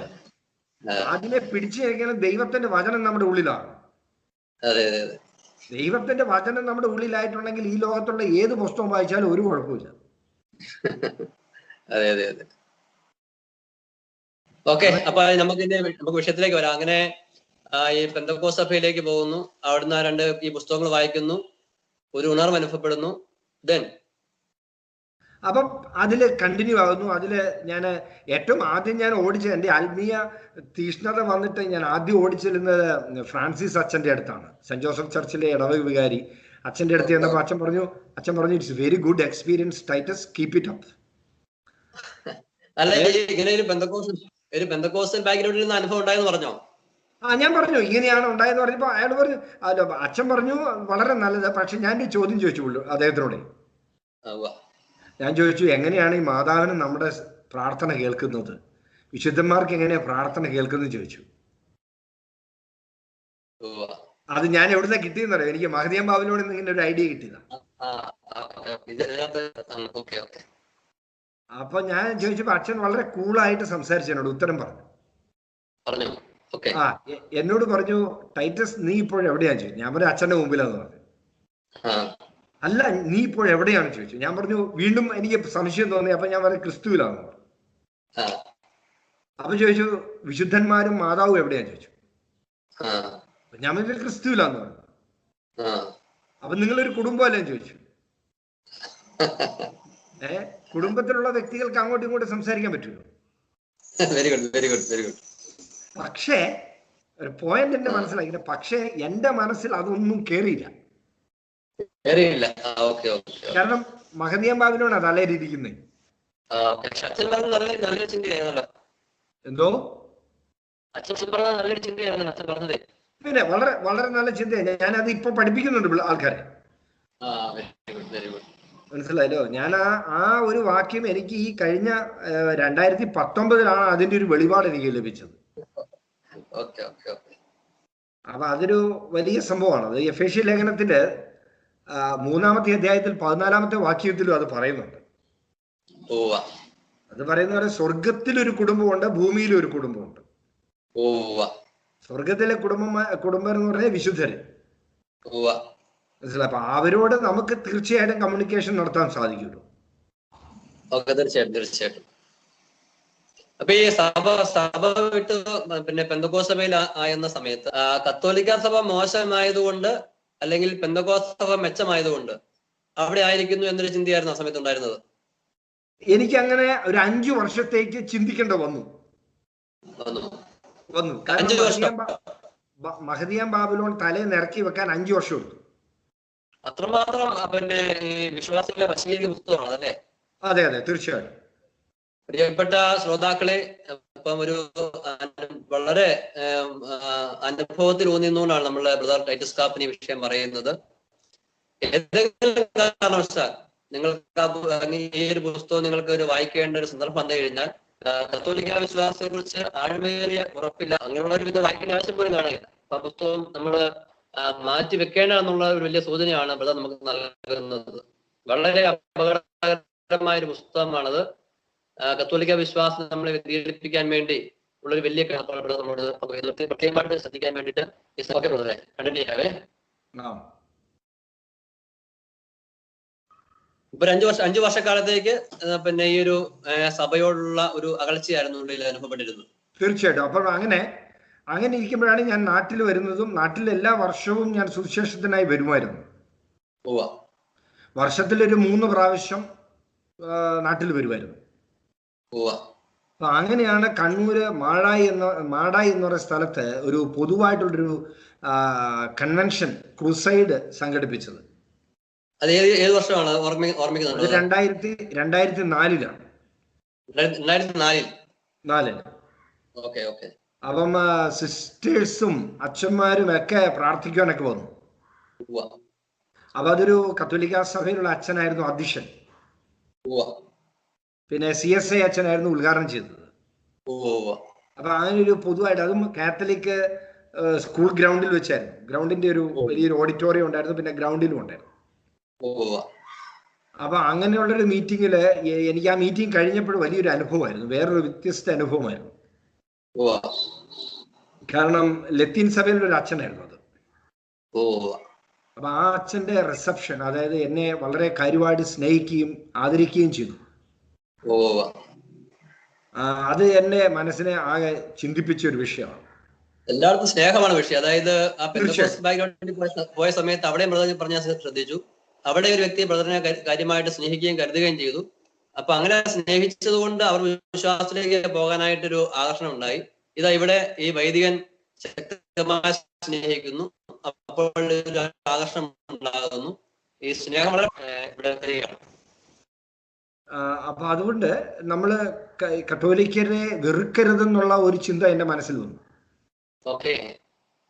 അപ്പോൾ അന്ന് വരെ ഉണ്ടായിരുന്ന ചിന്തകൾ മുഴുവനും മഹദിയാം ബാബിലോണിന്റെ ചിന്തയെല്ലാം ഞാൻ മാറ്റിവെച്ചു. ആ അനുഭവം എന്ന് പറഞ്ഞാൽ എന്റെ ആ ക്രൂസൈഡിൽ ഉണ്ടായിരുന്ന അനുഭവം. ക്രൂസൈഡിലെ അനുഭവം എന്ന് പറഞ്ഞു കഴിഞ്ഞാൽ കത്തോലിക്കർക്കും പരിശുദ്ധാത്മാവ് വേണം, പെന്തക്കോസ്തുകാർക്കും വേണം, CSIക്കാർക്കും വേണം, ഹൈന്ദവർക്കും വേണം, മുസ്ലിംസിനും വേണം, എല്ലാവർക്കും ദൈവം വേണം. എല്ലാവർക്കും വേണ്ടിയല്ലേ കർത്താവ് മരിച്ചത്. അപ്പൊ ആ ഒരു ചിന്ത എന്റെ മനസ്സിലേക്ക് ഉടലെടുത്തു. അപ്പം എല്ലാ മനുഷ്യരെ സ്നേഹിക്കാനുള്ള ഒരു ഹൃദയം ദൈവം എനിക്ക് ആ സമയത്ത് തരികയാണ്. അപ്പൊ അതിനു മുൻപ് ഞങ്ങളുടെ കൂട്ടായ്മ മാത്രമായിരുന്നു എന്ന് പറഞ്ഞ ആ ഒരു ചിന്താഗതിയായിരുന്നു എനിക്ക്. കൂടുതൽ അവരുമായിട്ട് അടുക്കുക, പുറത്തുള്ളവരുമായിട്ടൊന്നും അങ്ങനെ അത്ര ബന്ധങ്ങളില്ല. അപ്പൊ ദൈവം എന്നെ മനഃപൂർവ്വം ആ ക്രൂസൈഡിൽ എത്തിച്ചതാണ്. അപ്പൊ അറിയാതെ തന്നെ ബ്രദറിന്റെ ഉള്ളിൽ നിന്നൊരു പെന്തക്കോസ്ത് കാഴ്ചപ്പാട് പിന്നെ വിട്ടുവിട്ടു പോകുന്ന ഒരു സാഹചര്യമാണ് ഇപ്പോൾ നമ്മൾ കാണുന്നത്. അതെ, ആ ഒരു ക്രൂസൈഡിലൂടെ പെന്തക്കോസ്ത് കാഴ്ചപ്പാട് കംപ്ലീറ്റ് എന്നിൽ നിന്നും മാറ്റപ്പെട്ടു. അത് 2004-ലാണ്. അപ്പൊ അതിനുശേഷം എൻ്റെ ശുശ്രൂഷയുടെ ശൈലി മാറി, ശുശ്രൂഷയുടെ വചന പ്രഘോഷണത്തിന്റെ ഇത് മാറി. അപ്പൊ അതെല്ലാം കൂടെ ഒത്തുചേർന്നപ്പോഴേ എനിക്ക് കൂടുതൽ വലിയ ജനക്കൂട്ടത്തെ കിട്ടുവാനും ഒരുപാട് മീറ്റിങ്ങുകൾ ദൈവം വാതിലുകൾ അങ്ങ് തുറന്നു. ഈ ക്രൂസൈഡിൽ പങ്കെടുക്കുന്നതിന് മുമ്പ് ശുശ്രൂഷയിലേക്ക് പോവായിരുന്നോ? പോവായിരുന്നു. ഈ ക്രൂസൈഡ് എന്ന് പറഞ്ഞാൽ അതിലെ മെയിൻ പ്രീച്ചർ ഞാനായിരുന്നു. മനസ്സിലായോ? മെയിൻ പ്രീച്ചർ ഞാനായിരുന്നു. അപ്പം ഞാന് ശുശ്രൂഷിക്കുക, അത് എന്റെ പോസ്റ്ററുകളിലായിരുന്നു അവിടെ എല്ലാം ഉണ്ടായിരുന്നത്. അപ്പൊ അവരെല്ലാവരും ഞാൻ പറയുന്ന സുവിശേഷം കേൾക്കുവാൻ വേണ്ടി വളരെ താല്പര്യത്തോടു കൂടി വന്നപ്പോൾ എന്റെ മനസ്സ് വീണ്ടും അലിയിപ്പിച്ചു. ഇപ്പോൾ എനിക്ക് മനസ്സിലാവുന്നതനുസരിച്ച് പെന്തക്കോസ്ത് സഭയിൽ നിന്നൊരു വേർപാട് ഉണ്ടാക്കി കത്തോലിക്കാ സഭയിൽ എത്തിയിട്ടുമില്ല. അപ്പൊ ആ ഒരു അവസ്ഥ എന്താണ്, അതേക്കുറിച്ചൊന്ന് സംസാരിക്കാം. എനിക്ക് ഭയങ്കര സന്തോഷമാണ് ഇപ്പം ഞാൻ കത്തോലിക്ക സഭയിൽ എത്തിയിട്ടില്ല എന്ന് പറയാനും പറ്റത്തില്ല. കാരണം കത്തോലിക്ക സഭയുടെ ഒരുപാട് മീറ്റിങ്ങുകളൊക്കെ ഇപ്പം നമ്മൾ കഴിഞ്ഞു. മീറ്റിങ്ങുകൾ കഴിയുക മാത്രമല്ല ചെയ്യുന്നത്, ഞാനിപ്പോൾ കത്തോലിക്ക സഭയെക്കുറിച്ചും കാറ്റഗിസം ഓഫ് കാത്തലിക് ചർച്ചിനെ കുറിച്ചും അതെല്ലാം പഠിച്ചുകൊണ്ടിരിക്കുക ഇപ്പം. അല്ല, ഓക്കെ, ഞാനിപ്പോ ചോദിച്ചതല്ല. ഞാൻ ചോദിച്ചത് ബ്രദർ ഈ പെന്തക്കോസ്ത് സഭയിൽ 5 വർഷം ഉണ്ടായതിനു ശേഷം ഒരു ക്രൂസൈഡിൽ പങ്കെടുക്കുന്നു. അവിടെ വെച്ച് ഈ പെന്തക്കോസ്ത് സഭകളോടുള്ള ഒരു വേർപാടുള്ള അല്ല, ഞാൻ എന്നെ സംബന്ധിച്ച് 2004 കത്തോലിക്കാ സഭയിലേക്ക് വരുന്ന അടുത്ത കാലത്താണ് വരാൻ ശ്രമിക്കുന്നത്. അപ്പൊ അതിനിടയ്ക്ക് പോവാ. അതെ, 2004 മുതൽ ഞാൻ എൻ്റെ മനസ്സിൽ ചിന്തയുണ്ട് കത്തോലിക്ക സഭയിലേക്ക് തിരിച്ചു വരണമെന്ന്. പക്ഷെ എനിക്ക് എൻ്റെതായിട്ടുള്ള സ്വന്തം സഭയുണ്ടായിരുന്നു. സഭ സ്റ്റാർട്ട് ചെയ്ത് 2004-ലാണ്. 2000 മുതൽ അബുദാബിയിലുണ്ട്. പക്ഷേ അത് രജിസ്റ്റർ ചെയ്തത് 2004-ലാണ്. Life changers ministry. അപ്പൊ ഇതിന്റെ ശുശ്രൂഷകൾ പല രാജ്യങ്ങളായിട്ട് ശുശ്രൂഷ ഉണ്ടായിരുന്നോ? അങ്ങനെയാ? തീർച്ചയായിട്ടും. എവിടെയൊക്കെ പോയിട്ടുണ്ട് ശുശ്രൂഷയ്ക്കായിട്ട് ആ സമയങ്ങളിലൊക്കെ? ഞാൻ കുറെ രാജ്യങ്ങളിൽ പോയിട്ടുണ്ട്. യൂറോപ്പിൽ പോയിട്ടുണ്ട്, മിഡിൽ ഈസ്റ്റ് മൊത്തം പോയിട്ടുണ്ട്, ഫാർ ഈസ്റ്റ് കൺട്രികളിൽ പോയിട്ടുണ്ട്, ന്യൂസിലൻഡ് അതുപോലെയുള്ള ഐലൻഡ്സിലൊക്കെ പോയിട്ടുണ്ട്. പ്രധാനപ്പെട്ട ശുശ്രൂഷയുടെ ശൈലി, രീതികൾ എങ്ങനെയായിരുന്നു ബ്രദറിന്റെ ആ ശുശ്രൂഷ രീതികള്? എന്റെ ശുശ്രൂഷയിലെ മെയിൻ രോഗശാന്തി ശുശ്രൂഷ ഉണ്ടായിരുന്നു. പിന്നെ 9 വരങ്ങളിലും കർത്താവ് എന്നെ ഉപയോഗിച്ചിരുന്നു. പിന്നെ പ്രവചനവരത്തിൽ ശക്തമായിട്ട് ഉപയോഗിച്ചിരുന്നു. പിന്നെ നമ്മളിപ്പോ പ്രാർത്ഥിക്കുമ്പോൾ ജനങ്ങൾ താഴെ വീഴാറുണ്ട്. അത് ഇപ്പോഴും ദൈവം അത് ചെയ്തെടുക്കുന്നുണ്ട്. അത് എന്റെ ശക്തിയല്ല, കർത്താവിന്റെ ശക്തിയാണ്. എന്തോ സ്ലൈൻ ഇൻ സ്പിരിറ്റ് എന്ന് ആക്ച്വലി ഒരു കരിസ്മാറ്റിക് മൂവ്മെന്റ് ആൾക്കാരാണ് അത് ആദ്യമായിട്ട് കൊണ്ടുവരുന്നത്. സ്ലൈനിങ് സ്പിരിറ്റ് കരിസ്മാറ്റിക് പ്രീച്ചർ ആയിരുന്നു ഞാൻ ആക്ച്വലി. അത് കാത്തലിക് കരിസ്മാറ്റിക് അല്ല, പ്രൊട്ടസ്റ്റന്റ് കരിസ്മാറ്റിക്. അപ്പൊ എന്നെ സംബന്ധിച്ച് ബ്രദറെ, എനിക്ക് പെന്തക്കോസ്റ്റുകാരോട് വലിയ എന്ന് പറഞ്ഞാൽ പെന്തക്കോസ്റ്റ് സഭകളിലൊക്കെ കുറെ പ്രസംഗിച്ചിട്ടുള്ളതല്ലാതെ, അവിടെ കുറെ പോയി പ്രസംഗിച്ചിട്ടുള്ളതല്ലാതെ എനിക്ക് അവരുമായിട്ട് അധികം വലിയ കണക്ഷൻസ് ഒന്നുമില്ല. സ്വതന്ത്ര സഭ പോലെ അല്ലേ? തീർച്ചയായിട്ടും ഞാനൊരു സ്വതന്ത്ര സഭയുടെ ഒരു അധികാരി എന്ന നിലയിലായിരുന്നു ഞാൻ പോയിക്കൊണ്ടിരുന്നത്. അവിടെ ആ സമയത്ത് എങ്ങനെ ആ സഭയിലായിരിക്കുമ്പോൾ, അല്ലെങ്കിൽ പെന്തക്കോസ്ത് സഭയിലായിരിക്കുമ്പോഴും ഒരു സ്വതന്ത്ര സഭയിലായിരിക്കുമ്പോഴും ഒരു കുറവായിട്ട് തോന്നിയ കാര്യങ്ങൾ എന്തൊക്കെയാ? ഒരു കുറവ് ഫീൽ ചെയ്ത് പല കാര്യം നടക്കുന്നുണ്ട്, കാര്യങ്ങൾ പ്രവർത്തിക്കുന്നുണ്ട്, എങ്കിലും കുറവായിട്ട് ഫീൽ ചെയ്ത കാര്യങ്ങൾ എന്തൊക്കെയാ? ഞാൻ കുറവായിട്ട് ഫീൽ ചെയ്തെന്ന് പറഞ്ഞു കഴിഞ്ഞാല്, എന്റെ കുറവല്ല ഞാൻ നോക്കിയത്, മറ്റുള്ളവരുടെ കുറവ്. എന്റെ കുറവെന്ന് പറഞ്ഞു കഴിഞ്ഞാൽ എനിക്ക് ഒരുപാട് കുറവുകളുണ്ടായിരുന്നു.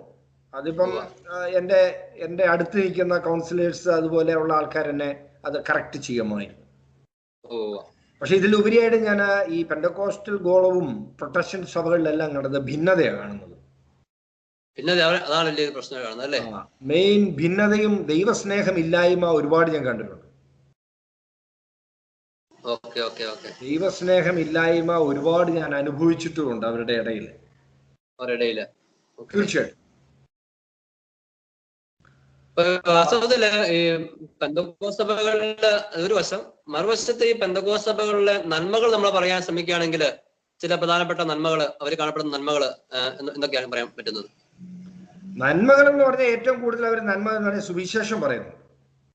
സുവിശേഷം ആത്മരക്ഷയ്ക്ക് വേണ്ടിയുള്ള ഒരു താല്പര്യം അല്ലേ? ഡോർ ടു ഡോർ അവര് ശുശ്രൂഷ നടന്നു. ഡോർ ടു ഡോർ വീടുകൾ കയറി ഇറങ്ങിയ സുവിശേഷം പറയുന്നവരുണ്ട്.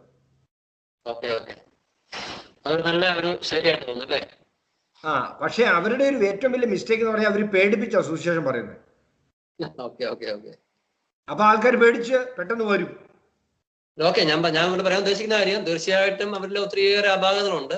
എങ്കിലും നന്മയായിട്ട് ഇപ്പൊ നമ്മുടെ ഒരു കത്തോലിക്ക വിശ്വാസം അനുസരിച്ച് അവരിലുള്ള നന്മകൾ പോലും കത്തോലിക്കാ സഭയിൽ ചെന്ന് ചേർന്നതാണ്. കത്തോലിക്കാ സഭയാകുന്ന സൂര്യനിലെ കുറച്ച് പ്രകാശമാണ് അവരിലെ ചന്ദ്രനായിട്ടുള്ള അവരിലേക്ക് ചില കാണപ്പെടുന്ന നന്മകൾ. തീർച്ചയായിട്ടും അവർ നന്മകളുണ്ട്. ആ നന്മകൾ നമുക്ക് തീർച്ചയായിട്ടും എവിടെയെങ്കിലും നന്മകളുണ്ടോ അതെല്ലാം സഭ ആദരിക്കുകയും ബഹുമാനിക്കുകയും ചെയ്യുന്നു. കാരണം അത് അവിടെ തന്നെയാണ്, സഭയിൽ നിന്ന് കൊണ്ടുപോയിരിക്കുന്നതാണ്. അപ്പൊ അവിടെ കാണപ്പെടുന്ന ചില പ്രധാനപ്പെട്ട നന്മകള് തന്നെ ഒരു കാഴ്ചപ്പാട് ചോദിക്കായിരുന്നു. ഒന്നും അതിന് അവരിൽ ഏറ്റവും കൂടുതൽ നന്മ ഞാൻ കണ്ടത് സുവിശേഷം പറയിച്ചില്ലാണ്. സുവിശേഷം അത് ഏറ്റവും കൂടുതൽ ഒരു നല്ല കാര്യമാണെന്നാണ് ഞാൻ വിചാരിക്കുന്നത്. പിന്നെ ബൈബിൾ വായിക്കാനുള്ള താല്പര്യം ഉണ്ടെന്നോ അല്ലെ? ബൈബിൾ വായിക്കാനുള്ള വിശുദ്ധ ബൈബിൾ വായിക്കാനുള്ള താല്പര്യം നല്ലതുണ്ടെന്നോ? തീർച്ചയായിട്ടും ബൈബിൾ വായിക്കാനും ബൈബിൾ പഠിക്കുവാനുള്ള ഒരു വലിയ താല്പര്യം അവർക്കുണ്ട്. അത് നല്ലൊരു നന്മയായിട്ട് നമുക്ക് കാണാവുന്ന കാര്യമാണല്ലോ. തീർച്ചയായിട്ടും നമുക്ക് ഇപ്പൊ ഈ പെന്തക്കോസ്ത സഭകളിലെ എന്തെങ്കിലും കുറവുകൾ പറയുകയല്ല നമ്മുടെ വിഷയം. മറിച്ച് അതിനേക്കാളും വലിയ നന്മകൾ കത്തോലിക്കാ സഭയിൽ ഉള്ളത് കൊണ്ട് നമ്മൾ ഇവിടേക്ക് വരുന്നു. ഇവിടെ പൂർണ്ണതയോടെ നമ്മൾ ഇവിടേക്ക് വരുന്നു. അതെ, അവരിൽ ഒരു അഡ്മിനിസ്ട്രേഷൻ ഞാൻ കണ്ടില്ല. അഡ്മിനിസ്ട്രേഷൻ അച്ചടക്ക സ്വഭാവം അവരിൽ വളരെ കുറവായതുകൊണ്ട് സഹകരണം വളരെ കുറവാണ്. കത്തോലിക്കിനെ പോലെ അത്ര സഹകരണമില്ല.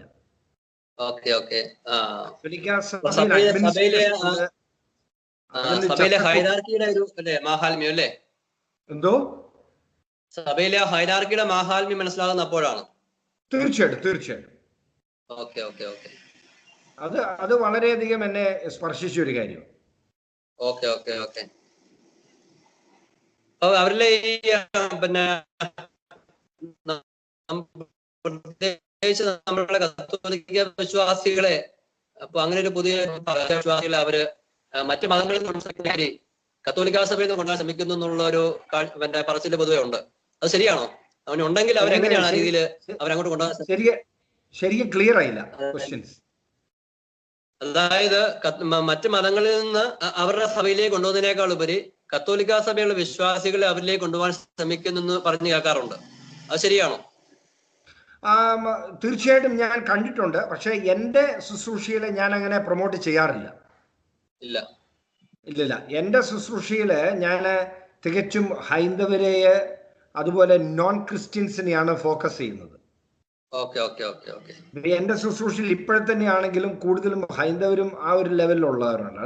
പിന്നെ ചില ടൗണിലൊക്കെ കാത്തലിക്സ് നമ്മുടെ മീറ്റിംഗിലേക്ക് ഒരുപാട് പേര് കയറി വരാറുണ്ട്. നമ്മൾ വിളിച്ചിട്ടൊന്നുമല്ല, അഡ്വർടൈസ്മെന്റ് കണ്ടിട്ട് അവരിങ്ങനെ വരാറുണ്ട്, വചനം കേൾക്കാൻ വേണ്ടി വരാറുണ്ട്.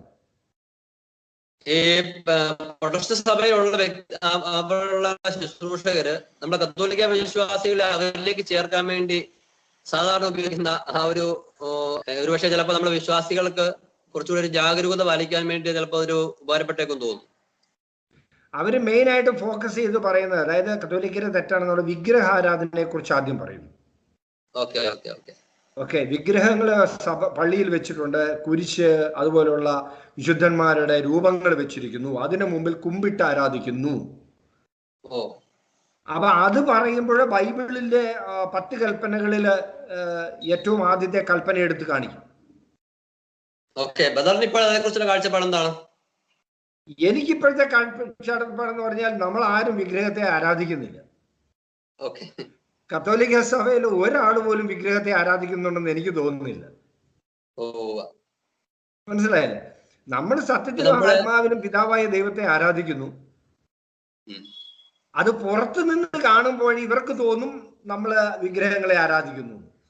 അല്ല, അപ്പൊ നമ്മൾ ഈ തിരുസ്വരൂപങ്ങളൊക്കെ നമ്മളെ സഭയിൽ വണങ്ങുന്നതിനെ ആണല്ലോ അവരെങ്ങനെ പറയുന്നത്. അപ്പൊ നമ്മൾ ഞാൻ ചോദിക്കട്ടെ ബ്രദറെ, നമ്മളിപ്പോ നമ്മളിപ്പോ നോർത്ത് ഇന്ത്യയിൽ ചെല്ലുവാണ്, അല്ലെങ്കിൽ നമ്മൾ ഫോർ എക്സാമ്പിൾ ആഫ്രിക്കയിൽ ഞാൻ പോയിട്ടുണ്ട്. ആഫ്രിക്കയിൽ അവര് നമ്മുടെ മുമ്പിൽ കുമ്പിടും. മനസ്സിലായോ? ഞാൻ പറഞ്ഞ മനസ്സിലായോ? ഹലോ, കേൾക്കുന്നില്ലേ?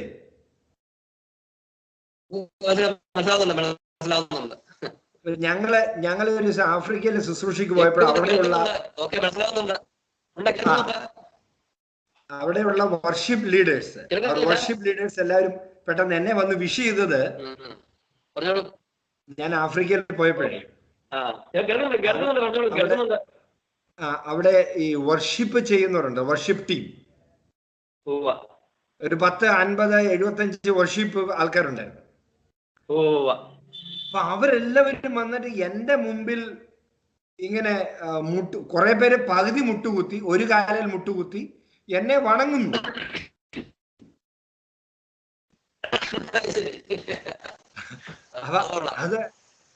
അത് കണ്ടപ്പോ ഞാൻ പറഞ്ഞു, എനിക്ക് അതിശയമായി പോയി. അപ്പൊ അവരുടെ ആചാരമാണത്. അത് ആചാരത്തെ കണ്ടിട്ട് അത് ഞാൻ ദൈവമാണെന്ന് പറഞ്ഞിട്ട് അവർ വർഷിപ്പ് ചെയ്തതല്ലോ. നല്ലൊരു എക്സാമ്പിൾ ആണ്. അപ്പൊ അതുപോലെയാണ് ഈ കത്തോലിക്ക സഭയിൽ ജനങ്ങൾ കാണിക്കുന്നത്. അല്ലാതെ ആ വിഗ്രഹത്തെ ആരും ആരാധിക്കുന്നില്ല. വിഗ്രഹത്തെ ആരാധിക്കണമെങ്കിൽ അതിന്റെ ഒരു ബഹുമാന സൂചകമാണ്. ഇപ്പൊ ഞാൻ ചോദിക്കട്ടെ, നമ്മുടെ വീട്ടില് പഴയ കാരണവന്മാരുടെ ഫോട്ടോ ഉണ്ട്, അവര് മരിച്ചു പോയിട്ടുണ്ട്. അവരുടെ മുമ്പില് ഈ 0 വോൾട്ട് ബൾബ് കത്തിച്ചു വെക്കാറുണ്ട്, ഇല്ലേ? ശരിയാ. അപ്പൊ എന്ന് വെച്ചിട്ട് ആ വ്യക്തിനെ നമ്മൾ ആരാധിക്കുകയെന്നോ അർത്ഥം അല്ല, ബഹുമാനിക്കുക.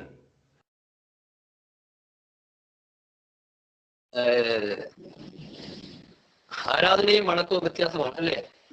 ഒരുപാട് വ്യത്യാസം ഉണ്ടല്ലോ. ആരാധന എന്ന് പറഞ്ഞു കഴിഞ്ഞാൽ സ്നേഹത്തിന്റെ മറ്റൊരു വലിയ ഒരു ഉന്നത തലമാണ് ആരാധന. ആരാധനയ്ക്ക് യോഗ്യൻ ഏകൻ മാത്രം, സർവശക്തനായ ദൈവം, പിതാവും പുത്രനും പരിശുദ്ധാത്മാവ് മാത്രം, അല്ലേ? ഇപ്പൊ ഞാന് ബ്രദർ ചെയ്ത നമുക്ക് തിരിച്ചു വരാം. അതായത് ബദന സഭയിൽ നിന്ന് കത്തോലിക്ക സഭയിലേക്ക് തിരിച്ചു വരാനുള്ള ആ ശക്തമായ പ്രേരണകൾ അല്ലെങ്കിൽ എന്തെങ്കിലും സംഭവങ്ങൾ ഉണ്ടെങ്കിൽ ഒന്ന് ഷെയർ ചെയ്യാവും. കത്തോലിക്ക സഭയെ തിരിച്ചു വരാൻ ശക്തമായ പ്രേരണ ലഭിക്കുന്നത്. ശക്തമായ പ്രേരണ എന്ന് പറയാൻ ഞാൻ ഈ ഇത്രയും വർഷങ്ങളായിട്ട് ചിന്തിച്ചു കൊണ്ടിരിക്കുന്ന ഒരു വിഷയമാണ്. പിന്നെ ഉൾഫക്മാൻ എന്ന് പറഞ്ഞ പ്രശസ്തനായ സുവിശേഷകൻ, അദ്ദേഹത്തിന്റെ പുസ്തകങ്ങളൊക്കെ ഞാൻ വായിച്ചിട്ടുണ്ട്. അദ്ദേഹം കത്തോലിക്ക സഭയിലേക്ക് വന്നത് എന്നെ സംബന്ധിച്ച് വീണ്ടും ചിന്തിപ്പിക്കുവാൻ ഇടയായി. പിന്നെ അതിനുശേഷം ഞാൻ ഈ ഇടയ്ക്ക് ഈ കഴിഞ്ഞ ഫെബ്രുവരിയിൽ എൻ്റെ ബ്രദറിന്റെ മോടെ വിവാഹത്തിന് സംബന്ധിച്ചു. ആ കുർബാനയിൽ ചൊല്ലുന്ന കാര്യങ്ങൾ, കുർബാനയിൽ പറയുന്ന കാര്യങ്ങൾ ഞാൻ അക്ഷരം പ്രത ഞാനത് ഓർമ്മയിൽ വെച്ചു. അതിലൂടെ ഞാൻ സഞ്ചരിച്ചു. അപ്പോഴതിൽ ദൈവത്തെ മാത്രം സ്തുതിക്കുന്നുള്ളൂ. അപ്പം ഞാൻ കേട്ട പെന്തക്കോസ്തുകാര് കുർബാനയെ കുറിച്ച് പറഞ്ഞത് എല്ലാ അബദ്ധങ്ങളും നുണയുമാണെന്ന് മനസ്സിലായി. അപ്പൊ ഇതിന്റെ സത്യാവസ്ഥ കണ്ടുപിടിക്കാൻ വേണ്ടി ഞാൻ നോക്കിയപ്പോൾ ഇറ്റ്സ് വെരി ട്രൂ. ആക്ച്വലി ദൈവവചനമാണ് അവർ പറയുന്നത്. കുർബാനയിലുള്ള എല്ലാ പ്രാർത്ഥനകളും വചനങ്ങളില് കൂട്ടി വെച്ചേക്കുന്നല്ലേ? പിന്നെ ഏറ്റവും പ്രധാനപ്പെട്ട എന്നെ തൊട്ടെന്ന് പറഞ്ഞാൽ വിശ്വാസ പ്രമാണം. വിശ്വാസ പ്രമാണം, അതേ വിശ്വാസ പ്രമാണമായിരുന്നു ഞാനും ചൊല്ലിക്കൊണ്ടിരുന്നത്. എക്സെപ്റ്റ് കത്തോലിക്ക സഭയിൽ വിശ്വസിക്കുക എന്നുള്ളത്. അത് ഞാൻ വിശ്വസിച്ചിരുന്നില്ല നേരത്തെ. ബാക്കി എല്ലാം അതുപോലെ തന്നെയാണ് വിശ്വാസ പ്രമാണം. പിന്നെ കർത്താവിന്റെ പരസ്യ ജീവിതത്തിലും കൂടെ ഞങ്ങൾ വിശ്വസിക്കുന്നു. അങ്ങനെയുണ്ട്. അത്ഭുതങ്ങളും അടയാളങ്ങളിലും ഞങ്ങൾ വിശ്വസിക്കുന്നു. അത് വിശ്വാസ പ്രമാണത്തിന്റെ ഭാഗമായിരുന്നു അവിടെ. അത് ഞങ്ങള് ഭാഗമായിരുന്നു. അങ്ങനെയുണ്ടല്ലേ? അതെനിക്ക് പുതിയ അറിവാണ്. അത് മാത്രം ഉണ്ടായിരുന്നുള്ളൂ, വേറെ ഒരു വ്യത്യാസവും ഇല്ല. അപ്പൊ ബ്രദറെ, നമുക്കൊരു പ്രധാനപ്പെട്ട ഒരു വിഷയം കിടക്കുന്നത് ഈ പിന്നെ പെന്തക്കോസ്ത് സഭകളെല്ലാം അവിടെ ആയിരുന്ന സമയത്ത് തനിച്ചായിരുന്നല്ലോ പൊയ്ക്കൊണ്ടിരുന്നത്.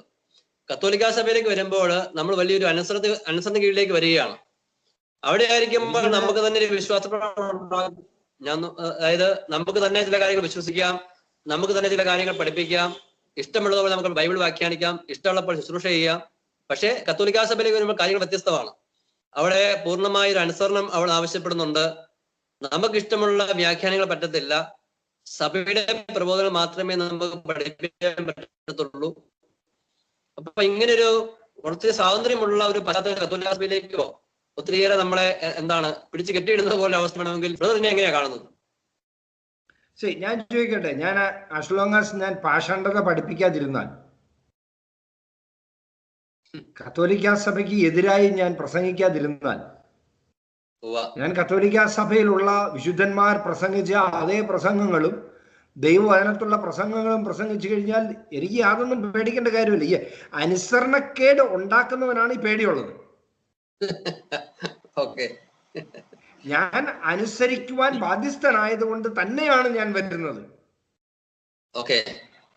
അപ്പോൾ അനുസരണത്തിന്റെ കീഴിൽ വരുവാൻ എനിക്ക് കൂടുതൽ താല്പര്യം ഉള്ളത് കൊണ്ടാണ് കത്തോലിക്കാ സഭയിൽ വരുന്നത്.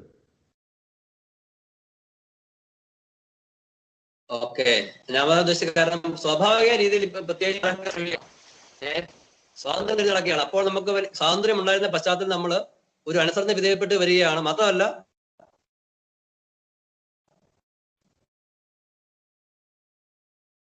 ഇഷ്ടം പോലെ നമുക്ക് പ്രബോധനം പറയാൻ പറ്റുകയില്ല. സഭ എന്ത് പഠിപ്പിക്കുന്നുണ്ടോ, എന്ത് വ്യാഖ്യാനിക്കുന്നുണ്ടോ അത് മാത്രമേ പറയാൻ പറ്റുള്ളൂ. സഭയുടെ ഔദ്യോഗിക പ്രബോധനങ്ങളെയൊക്കെ വെല്ലുവിളിക്കുന്ന രീതിയിലുള്ള പല കാര്യങ്ങളും പ്രശ്നമാകുന്ന ഒരു പശ്ചാത്തലമുണ്ട്.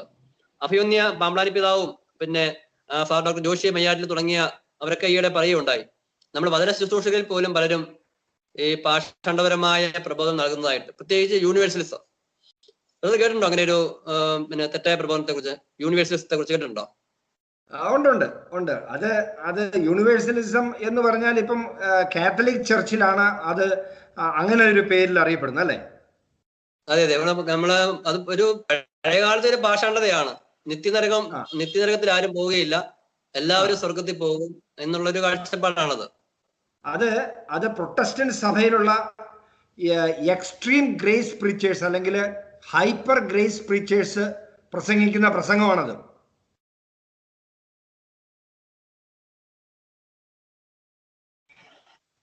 എക്സ്ട്രീം ഗ്രേസ് പ്രീച്ചേഴ്സ് വലിയൊരു വിശ്വാസമല്ല. അതായത് ഒരു പ്രൊട്ടസ്റ്റന്റ് വിഭാഗം ആൾക്കാർ, അപ്പൊ അമേരിക്കയിലും പാശ്ചാത്യ രാജ്യങ്ങളില്, യൂറോപ്പില്, പിന്നെ അതുപോലെ ഫാർ ഈസ്റ്റ് കൺട്രികളില്, സിംഗപ്പൂര്, അങ്ങനെയുള്ള പ്രദേശങ്ങളിലെ ചില വ്യക്തികൾ, ഈവൻ ഇന്ത്യയിൽ കുറച്ച് പേരും കൂടെ ഉണ്ട്, തമിഴ്നാട്ടിലും കേരളത്തിലൊക്കെ കുറെ പേരുണ്ട്. അപ്പൊ അവര് പറഞ്ഞു കഴിഞ്ഞാല് എക്സ്ട്രീം ഗ്രേസ് ആണ്. എക്സ്ട്രീം ഗ്രേസ്, അതായത് ഹൈപ്പർ ഗ്രേസ് എന്ന് പറയും. അതായത് എന്തു പാപം ചെയ്താലും നീ സ്വർഗത്തിൽ പോകും. കർത്താവായ യേശു ക്രിസ്തു നിനക്ക് വേണ്ടി രക്തം ചിന്തിക്കഴിഞ്ഞു, നിന്റെ പാപം എല്ലാം പോക്കി വിശുദ്ധീകരിച്ചു, നീ വിശുദ്ധനാണ്, നീ സ്വർഗത്തിൽ പോകും. അത് തന്നെയാണ്. അതിപ്പോ ഈ കഴിഞ്ഞ ഇടയ്ക്ക് നമ്മളെ കേരള സഭയിലുള്ള ഒരു ശുശ്രൂഷകൻ ഇപ്രകാരം പ്രഘോഷിക്കുന്നതിന്റെ ഒരു വീഡിയോ എനിക്ക് ലഭിക്കുകയുണ്ടായി. അപ്പൊ ഞാൻ കേട്ടത് അപ്പൊ അത് കേട്ടിട്ട് ഇവിടെയുള്ള ചില വൈദികർ കൂടി അത് വിശ്വസിച്ച് ആ രീതിയിലുള്ള പ്രബോധനം കൊടുക്കുന്നതായിട്ട് അറിയുകയുണ്ടായി. അപ്പൊ ഞാൻ ശരിക്കും പഠിച്ചു കഴിഞ്ഞപ്പോ മനസ്സിലായത് അത് ഏറ്റവും വലിയ അപകടമാണ്. It's a very dangerous gospel എന്ന് ഞാൻ പറയുന്നത്. അതായത് it is a lie of the devil. പിശാചിന്റെ ഒരു വലിയ നുണയാണ്, പിശാചിന്റെ തന്ത്രമാണ്. അതായത് ഒരു പ്രവാചക ശുശ്രൂഷയുള്ളവർക്ക് പെട്ടെന്ന് അത് മനസ്സിലാവും. കാരണം ഡിസേണിങ് ഓഫ് സ്പിരിറ്റ്, ആത്മാക്കളെ തിരിച്ചറിയുക എന്ന് പറഞ്ഞൊരു വരം ദൈവം കൊടുത്തിട്ടുണ്ട്. അപ്പം സ്വർഗത്തിൽ എല്ലാവരും പോകും എന്നുള്ളൊരു കോൺസെപ്റ്റ് തെറ്റായ കോൺസെപ്റ്റ്. അപ്പൊ അങ്ങനെ ആയിരുന്നെങ്കിൽ കർത്താവായ യേശുക്രിസ്തു ഈ ഭൂമിയിൽ വരേണ്ട കാര്യമില്ലായിരുന്നല്ലോ. അല്ല, അവര് പറയുന്നത് കർത്താവായ യേശുക്രിസ്തു ഭൂമിയിൽ വന്ന് കുരിശിൽ മരിക്കണം. കുരിശിൽ മരിച്ചതുകൊണ്ടാണ് ഇപ്പൊ എല്ലാവരും വിശുദ്ധരായി തീർന്നു, എല്ലാവരും പരിപൂർണരായി തീർന്നു, എല്ലാവരും സ്വർഗത്തിൽ പ്രവേശിച്ചു കഴിഞ്ഞു. ഇനി അറിഞ്ഞു കഴിഞ്ഞു കഴിഞ്ഞാൽ നമുക്ക് മനസ്സിൽ കുറച്ച് സമാധാനം ലഭിക്കും, ഒത്തിരി സാമ്പത്തികമായ അനുഗ്രഹം. സ്വർഗത്തിൽ പോകാനായിട്ട് ഓൾറെഡി നമുക്ക് എല്ലാം നമ്മൾ പോയി കഴിഞ്ഞു. ഇനി ഭൂമിയിൽ നമുക്ക് കുറച്ച് ഭൗതികമായ അനുഗ്രഹങ്ങളെല്ലാം കിട്ടും എന്നുള്ള അതിന്റെ ഒരു ഗുണമുള്ളത് അറിഞ്ഞു കഴിഞ്ഞാൽ. ഞാനൊരു കൊച്ചു ഉദാഹരണം പറയാം ബ്രദറിനോട്. ഞാനൊരു ഗിഫ്റ്റ് മേടിച്ചു വെച്ചിട്ടുണ്ട് ബ്രദറിന് വേണ്ടി. ഓക്കെ, ആ ഗിഫ്റ്റ് എന്റെ കയ്യിലിരിക്കുക. Brother Biju of Mary Immaculate എന്നാണ് അതിൻ്റെ അകത്ത് എഴുതി വെച്ചിരിക്കുന്നത്. ബ്രദർ കോട്ടയം ഡിസ്ട്രിക്റ്റിലാണ് താമസിക്കുന്നത്. അതെ അതെ. ഞാനിവിടെ കാസർഗോഡ് ഡിസ്ട്രിക്റ്റിൽ. ഓക്കെ. ഒരു രാത്രിയുടെ യാത്രയുണ്ട്. ട്രെയിനിലോ കാറിലോ ഒക്കെ ആണെങ്കിൽ, ഫ്ലൈറ്റിലാണെങ്കിൽ പെട്ടെന്ന് എത്തും, പക്ഷെ എങ്കിൽ കൂടി അവിടെ ഒന്നും എയർപോർട്ട് ഇല്ല. അപ്പൊ അതുകൊണ്ട് പക്ഷെ എന്റെ ഗിഫ്റ്റ് ഞാൻ ബ്രദറിന് വേണ്ടി വെച്ചിരിക്കുക. ബ്രദർ അത് സ്വീകരിക്കാത്തടത്തോളം കാലം അത് ബ്രദറിന്റെ സ്വന്തമായി കൈവശം വരുന്നില്ല. എന്ന് പറഞ്ഞാൽ യേശുക്രിസ്തു ക്രൂശിൽ മരിച്ചു, എല്ലാവർക്കും വേണ്ടി മരിച്ചു. പക്ഷെ രക്ഷ എല്ലാവർക്കും കിട്ടുന്നില്ല. അവര് സ്വീകരിക്കണം. നമ്മുടെ ഭാഗത്ത് നമ്മൾ ആ സ്വതന്ത്ര മനസ്സുകൊണ്ട് ആഗ്രഹിച്ച് ആവശ്യമായ പ്രവൃത്തി അതിനോട് ചേർത്ത് വെച്ച് സ്വീകരിക്കണം. നാം കർത്താവിനെ സ്വീകരിക്കണം. അങ്ങനെ സ്വീകരിക്കാത്തവർക്ക് നിത്യശിക്ഷ അല്ലെങ്കിൽ നിത്യനരകം ഒരു സാധ്യതയാണ്. തീർച്ചയായിട്ടും തീർച്ചയായിട്ടും. കാരണം ഞാൻ ഈയിടെ ഫാദർ ഡൊമിനിക് ഞാനിവിടെ ബ്രദറിന് വേണ്ടി, ദൈവത്തിന്റെ ഭാഗത്ത് തെറ്റില്ല. അതെ അതെ അതെ. ദൈവം എല്ലാവർക്കും കൊടുത്തു, പക്ഷെ നമ്മൾ സ്വീകരിക്കുന്നില്ല. നമ്മൾ സ്വീകരിക്കാത്തടത്തോളം കാലം എന്റെ സ്വന്തമായി ആകുന്നില്ല. അപ്പൊ കൈവശമാകാത്തോളം കാലം എനിക്കത് അനുഭവിക്കാൻ പറ്റിയല്ല. വാസ്തവത്തില് ഇവരിങ്ങനെ ഇപ്രകാരം പഠിപ്പിക്കാനുള്ള കാരണം എന്തായിരിക്കും ബ്രദറിന്റെ അഭിപ്രായത്തില്? അത് ഒരു കാര്യം പറയാം, ജനക്കൂട്ടത്തെ കിട്ടാൻ വേണ്ടിയാണ്. ജനക്കൂട്ടത്തിന്റെ ആകർഷത മേടിച്ചെടുക്കാനുള്ള ട്രിക്കാണത്. കാരണം ബ്രദറെ ഞാൻ പറയാം, നിങ്ങൾ നിത്യ നരകമുണ്ട്, നിത്യ സ്വർഗമുണ്ട്, നരകം വലിയ തീച്ചുളയാലുണ്ട് എന്ന് ഞാൻ പറയുകയാണെങ്കിൽ നിങ്ങൾക്ക് പാപം ചെയ്യുകയും വേണം, സ്വർഗത്തിൽ പോവുകയും ചെയ്യണം. അപ്പം നിങ്ങൾക്ക് പാപം ചെയ്യുകയും വേണം, സ്വർഗത്തിൽ പോവുകയും ചെയ്യണമെങ്കിൽ നരകം ഉണ്ടെന്ന് വിശ്വസിച്ചു കഴിഞ്ഞാൽ നടക്കുവോ? അപ്പൊ സ്വാഭാവികമായിട്ടും ചിന്തിക്കേണ്ട ഒരൊറ്റ കാര്യമാണ്, ഈ ജനക്കൂട്ടത്തെ ആകർഷിച്ച് സ്വന്തമാക്കുവാനും അത് ദൈവത്തിന് വേണ്ടിയല്ല. അത് സെൽഫിഷ് അല്ലെങ്കിൽ സ്വാർത്ഥ ചിന്താഗതി, അല്ലെങ്കിൽ സ്വയം പൊങ്ങി പോകണം.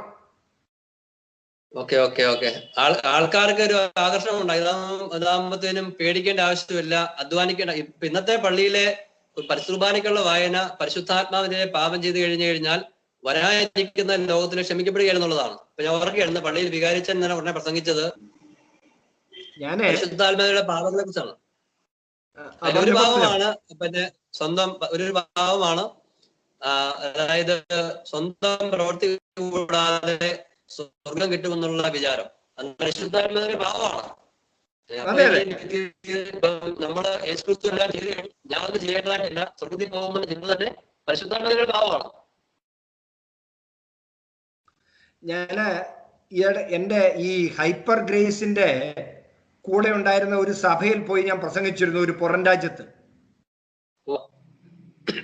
അപ്പം പ്രാർത്ഥനയും മീറ്റിംഗ് എല്ലാം കഴിഞ്ഞപ്പോ ഒരു ബ്രദർ എന്നെ കാണാൻ വന്നു.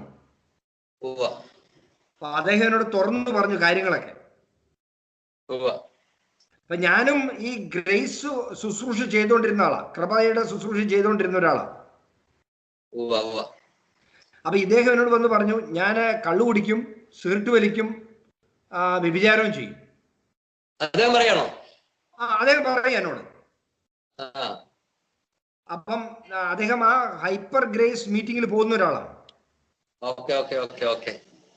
അപ്പൊ എന്നോട് ഇങ്ങനെ വന്ന് പറയാണ്, ബ്രദറെ ഞാൻ സ്വർഗത്തിൽ പോകും, കാരണം ഞാൻ ഇതൊക്കെ ചെയ്താലും ദൈവം എന്നോട് ക്ഷമിക്കും, നരകത്തിൽ ഞാൻ വിശ്വസിക്കുന്നില്ല, ഞാൻ സ്വർഗത്തിൽ പോകും. ദൈവം കരുണയാണല്ലോ. അദ്ദേഹം കരുണയാണ്. ഉവ്വ. അപ്പൊ ഞാൻ ചോദിച്ച ഒരു ചോദ്യം അദ്ദേഹത്തിനോട്, ഉവ്വ. നിങ്ങൾ വ്യഭിചാരം ചെയ്തുകൊണ്ടിരിക്കുന്ന നിമിഷം നിങ്ങൾ മരിച്ചുപോയാൽ ഉവ്വ. നിങ്ങൾ എവിടെ പോകും? ഉവ്വ. വാക്കില്ല. ഉവ്വ. പുള്ളി ആ നിമിഷം പൊട്ടിക്കരഞ്ഞു, അത് ശരി. പശ്ചാത്താപം വന്നു, ഉവ്വ. ദൈവത്തെ സ്തുതി. പാപബോധം വന്നു. അദ്ദേഹം കരഞ്ഞിട്ട് 1 മണിക്കൂറോളം എന്റെ കാല് പിടിച്ച് കരഞ്ഞു പുള്ളിക്കാൻ. ദൈവത്തെ സ്തുതി. മനസ്സിലായ? പരിശുദ്ധാത്മാവിന്റെ ശക്തി മാനസാന്തരത്തിന്റെ ശക്തിയാണ്. ഉവ്വ. ഈ ഇപ്പൊ പറഞ്ഞ സുവിശേഷം ഉണ്ടല്ലോ ബ്രദറെ, ഉവ്വ. അവർക്ക് അവർക്ക് അവർക്ക് അവർക്ക് പാപബോധം എന്ന് പറഞ്ഞ പരിശുദ്ധാത്മാവിന്റെ ഒരു ക്രമ നഷ്ടമായി കഴിഞ്ഞു. നഷ്ടമായി. അതുകൊണ്ടാണ് ആ ഒരു ഏരിയയിൽ, ആ ഒരു ഭാഗത്തെ പിശാച് അവരെ ബ്ലൈൻഡ് ചെയ്തിരിക്കുക. അതിൽ നിന്ന് അവർക്ക് വിടുതൽ കിട്ടിയിട്ടില്ല. അതുകൊണ്ടാണ് അവരങ്ങനത്തെ പറയുന്നത്, അങ്ങനെ പറയുന്നത്. ഈ കഴിഞ്ഞിടയ്ക്ക് ഫാദർ ഡൊമിനിക് വാളമനാല് ഒരു പ്രസംഗമധ്യേ പറയുകയുണ്ടായി,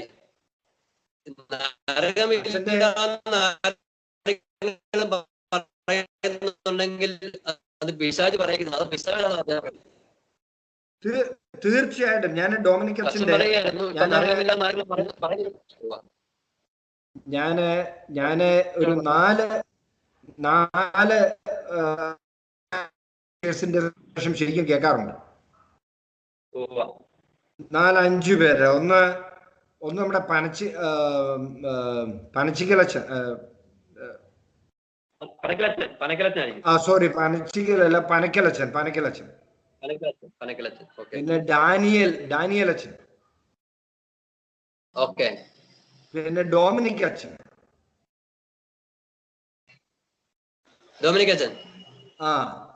പിന്നെ നമ്മുടെ വട്ടായിൽ അച്ഛൻ.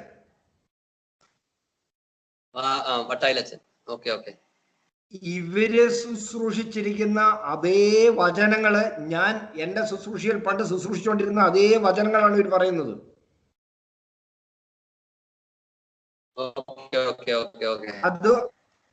അതുകൊണ്ട് എനിക്ക് ഭയങ്കര സന്തോഷമായി.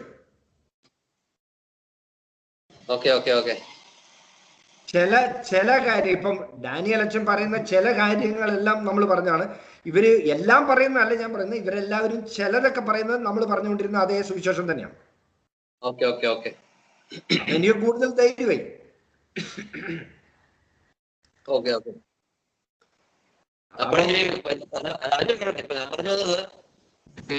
ഇങ്ങനെ വചന പ്രഘോഷണം നടത്തുന്ന സമയത്ത് തന്നെയാണ് സാധാരണ കെണി വെക്കുന്നത്. ഈ പറഞ്ഞ വെക്കുന്ന സമയത്ത് തന്നെ തീർച്ചയായിട്ടും.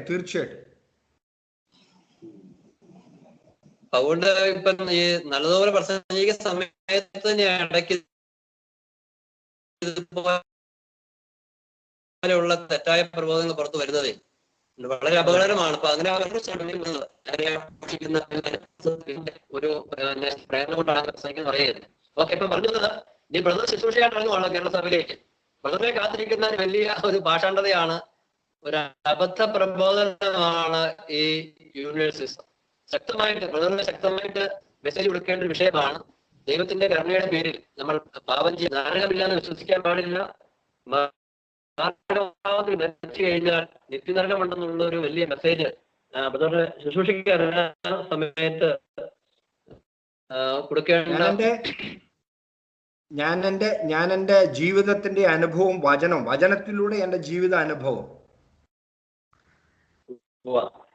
ദൈവവചനത്തിലൂടെ എൻ്റെ ജീവിത അനുഭവത്തിലൂടെയുള്ള പ്രസംഗങ്ങള് ജനങ്ങൾക്ക് പാപബോധം ഉണ്ടാക്കുന്നവയാണ്.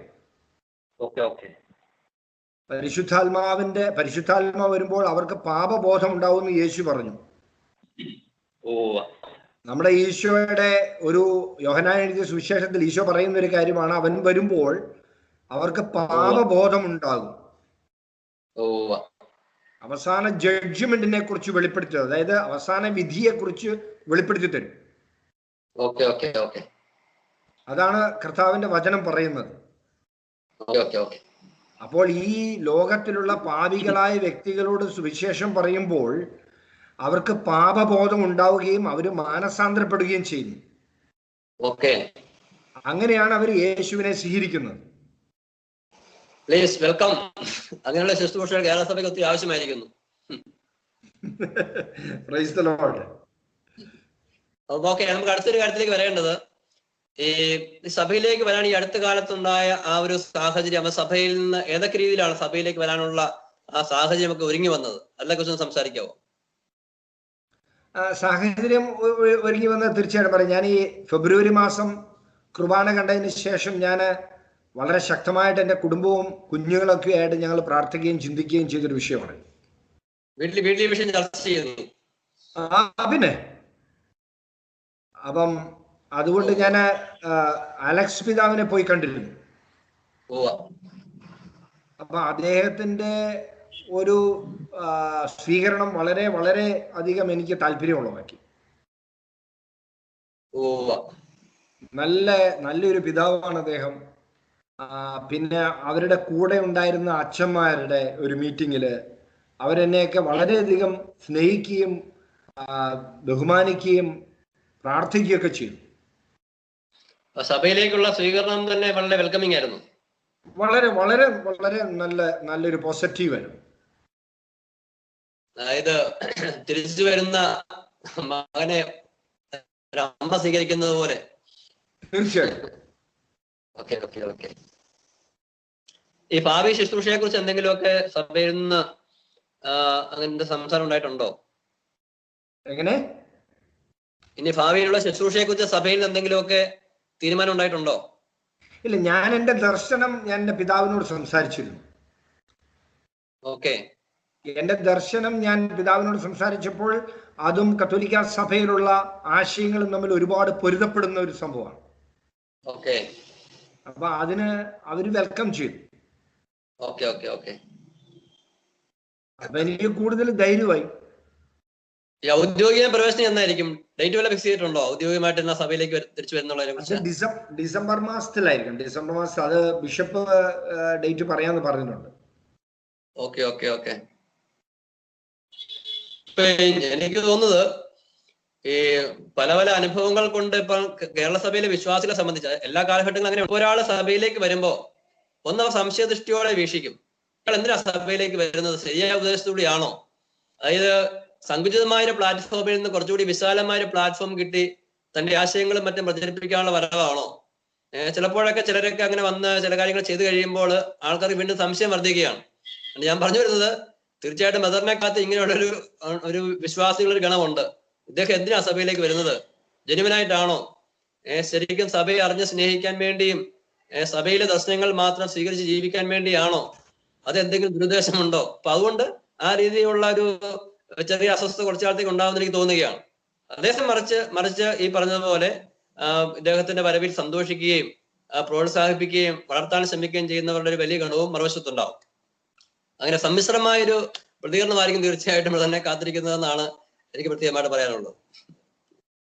ഞാന് ഇപ്പം ബ്രദർ പറഞ്ഞ ആ ഒരു കാഴ്ചപ്പാടില്ല, ആദ്യം പറഞ്ഞ കാഴ്ചപ്പാട്, ആദ്യം പറഞ്ഞതിനോട് എനിക്കിപ്പം തീർച്ചയായിട്ടും ആൾക്കാർ അങ്ങനെ വിചാരിക്കുന്നുണ്ടാവും. പക്ഷെ എനിക്ക് യാതൊരുവിധ ദുരുദ്ദേശവുമില്ല. എനിക്ക് ദുരുപദേശം ഉണ്ടായിരുന്നെങ്കിൽ എനിക്ക് നേരത്തെ വരാമായിരുന്നു. 2004 തന്നെ അല്ലായിരുന്നു, അല്ല 2005 2010 എനിക്ക് വരാമായിരുന്നു. ഞാൻ വീണ്ടും വീണ്ടും താമസിക്കാനുള്ള കാരണം എനിക്ക് ദൈവത്തിൽ നിന്നുള്ള ഒരു പൂർണ്ണ ഗ്രീൻ സിഗ്നൽ കിട്ടണം. മനസ്സിലായോ? പിന്നെ കത്തോലിക്ക സഭയെ കുറിച്ച് കൂടുതൽ പഠിക്കണം. അപ്പൊ അങ്ങനെ പഠിച്ചപ്പോൾ എൻ്റെ ചിന്താഗതിയും കത്തോലിക്ക സഭയുടെ പഠിപ്പിലും കൂടെ കൂടിയപ്പോൾ അതില് വലിയ വ്യത്യാസങ്ങൾ ഞാൻ കണ്ടില്ല. പിന്നെ വിശുദ്ധന്മാർക്ക് നമ്മുടെ മുമ്പിൽ വരുവാൻ സാധിക്കുമെന്ന് ദൈവം തെളിയിച്ചു കഴിഞ്ഞു. എനിക്ക് എൻ്റെ അനുഭവം 2005 ഒരു വിശുദ്ധൻ എൻ്റെ റൂമിൽ വന്നു, എൻ്റെ പ്രാർത്ഥന റൂമിൽ കടന്നു വന്നു. ആ അനുഭവമൊക്കെ ഉണ്ട്. അപ്പൊ അങ്ങനെ ഒരു വലിയ അനുഭവത്തിന്റെ വെളിച്ചത്തിലാണ് ഞാൻ വരുന്നത്. അപ്പൊ എന്നെ സംബന്ധിച്ച് ഇപ്പൊ ആൾക്കാര് പലതും പറയും, ഇദ്ദേഹത്തിന് വളരെ ദുരുദ്ദേശം ഉണ്ടാവും, ഇദ്ദേഹത്തെ സ്ക്രീൻ ചെയ്യണം, അത് ചെയ്യണം എന്നൊക്കെ പറയുന്നവരുണ്ടാവും. പക്ഷെ എനിക്ക് അതിലൊന്നും കുഴപ്പമില്ല. എന്നെ സ്കാൻ ചെയ്തു, നോ പ്രോബ്ലം. ഓക്കെ, അവസാനമായിട്ട് നമ്മൾ ഈ IHS മിനിസ്ട്രിയുമായിട്ടുള്ള ബ്രദറിന്റെ ബന്ധം കൂടി ഒന്ന് എന്തോ പറഞ്ഞുകൊണ്ട്, എന്താ നമ്മളെ IHS മിനിസ്ട്രിയുമായിട്ടുള്ള ബ്രദറിന്റെ ബന്ധം കൂടി ഒന്ന് പിന്നെ കേൾവിക്കാരോട് ഒന്ന് പറയുന്നു. മിനിസ്ട്രിയെ കുറിച്ച് ആൾക്കാർക്ക് നൽകാനുള്ള ചെറിയ മെസ്സേജ്. അതായത് IHS മിനിസ്ട്രി എന്ന് പറഞ്ഞ മിനിസ്ട്രിയെ കുറിച്ച് ഞാൻ ബ്രദറിനെ കേൾക്കുമ്പോഴാണ് ഞാൻ അറിയുന്നത്, ബ്രദറിനുമായിട്ട് പരിചയപ്പെടുമ്പോഴാണ് ഞാൻ അറിയുന്നത്. അവൻ ബ്രദറിനെ പരിചയപ്പെടുത്തുന്നത് എന്നെ ഒരു ബ്രദറാണ്, എബിൻ ബ്രദർ എന്ന് പറഞ്ഞ ഒരു ബ്രദറാണ്, ജർമ്മനി. അപ്പൊ അദ്ദേഹമാണ്. പിന്നെ അതിനുശേഷം നമ്മുടെ ഇമാനുവൽ ബ്രദറാണ് നിങ്ങളുടെ നമ്പർ തന്നു തോന്നുന്നു. അപ്പൊ അങ്ങനെ ഒരു കണക്ഷൻസ് വരുന്നുണ്ട്. പിന്നെ നിങ്ങളുടെ സഭയ്ക്ക് വേണ്ടിയുള്ള കോൺട്രിബ്യൂഷൻ എനിക്ക് കണ്ടപ്പോൾ അതിശയം തോന്നിപ്പോയി. നിങ്ങള് സഭയെ ഒരുപാട് സ്നേഹിക്കുന്ന ഒരു വ്യക്തിയാണെന്ന് മനസ്സിലായി. സഭയ്ക്ക് വേണ്ടി അധ്വാനിക്കുകയും സഭയ്ക്ക് വേണ്ടി നിരന്തരമായി പ്രവർത്തിക്കുകയും ചെയ്യുന്ന ഒരു വിശ്വാസി എന്ന നിലയിൽ നിങ്ങളെ ഞാൻ അഭിനന്ദിക്കുന്നു. എനിക്ക് സത്യം പറഞ്ഞാൽ നിങ്ങളോട് ഭയങ്കര ബഹുമാനം തോന്നി ബ്രദറെ. കാരണം ലോകത്തിലെ മില്യൺസ് ഓഫ് റോമൻ കാത്തലിക് ആൾക്കാരുണ്ടല്ലോ. അപ്പൊ നിങ്ങൾക്ക് മാത്രം ദൈവം തന്നിരിക്കുന്ന ഈ ദർശനത്തിന് ഞാൻ ദൈവത്തെ സ്തുതിക്കുന്നു.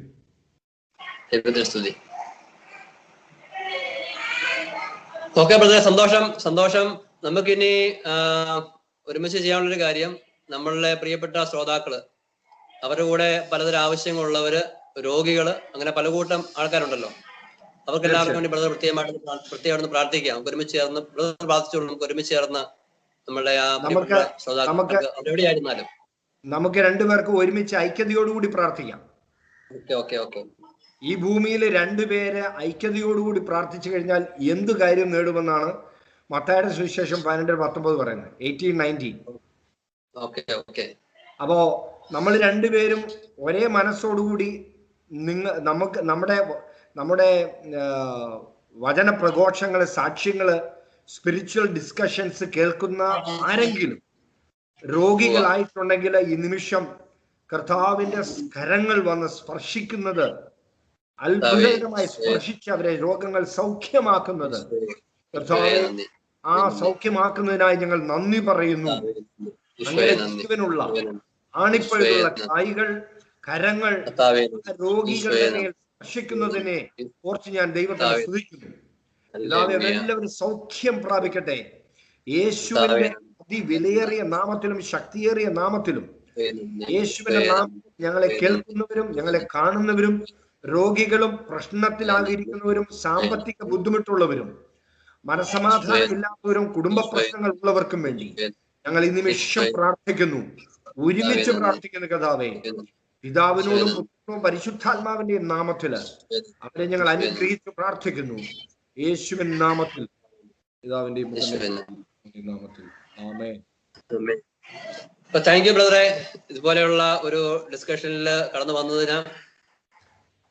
ഞങ്ങളുടെ IHS മിനിസ്ട്രിയുടെ പേരിലുള്ള എല്ലാവിധ അഭിനന്ദനങ്ങള്,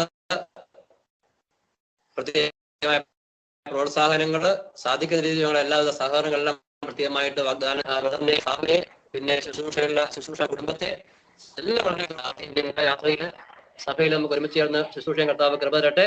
എല്ലാ രീതിയിലുമുള്ള അനുഗ്രഹം കർത്താവ് തരട്ടെ എന്ന് പ്രാർത്ഥിക്കുന്നു. പ്രിയപ്പെട്ട ശ്രോതാക്കളെ, നമ്മൾ ഈ സമയങ്ങളിൽ പ്രിയപ്പെട്ട ായിട്ട് നമ്മൾ ഒരുമിച്ചായിരിക്കുകയായിരുന്നു. ഒത്തിരിയേറെ കാര്യങ്ങൾ, കുറഞ്ഞ സമയത്ത് ഒത്തിരിയേറെ കാര്യങ്ങൾ, കൂടുതൽ കാര്യങ്ങൾ അദ്ദേഹം ശുശ്രൂഷ നമുക്ക് നൽകുന്നതായിരിക്കും. അദ്ദേഹത്തിനും കുടുംബത്തിനും വേണ്ടി ശുശ്രൂഷ പ്രത്യേകമായിട്ട് പ്രാർത്ഥിക്കാം. നമുക്ക് ഒരുമിച്ച് ചേർന്ന് പ്രാർത്ഥിച്ചുകൊണ്ട്, സ്നേഹിച്ചുകൊണ്ട് സ്വർഗത്തിലേക്കുള്ള യാത്ര കുറച്ചുകൂടി എളുപ്പമുള്ളതാക്കി തീർക്കാം. എല്ലാവർക്കും ഈശോ അനുഗ്രഹങ്ങൾ സമൃദ്ധമായിട്ട് നേരുന്നു. അടുത്ത എപ്പിസോഡ് നമ്മൾ വീണ്ടും കണ്ടുമുട്ടുന്നു. ഈശോ എല്ലാവർക്കും സമൃദ്ധം അനുഗ്രഹിക്കട്ടെ. ആമേൻ.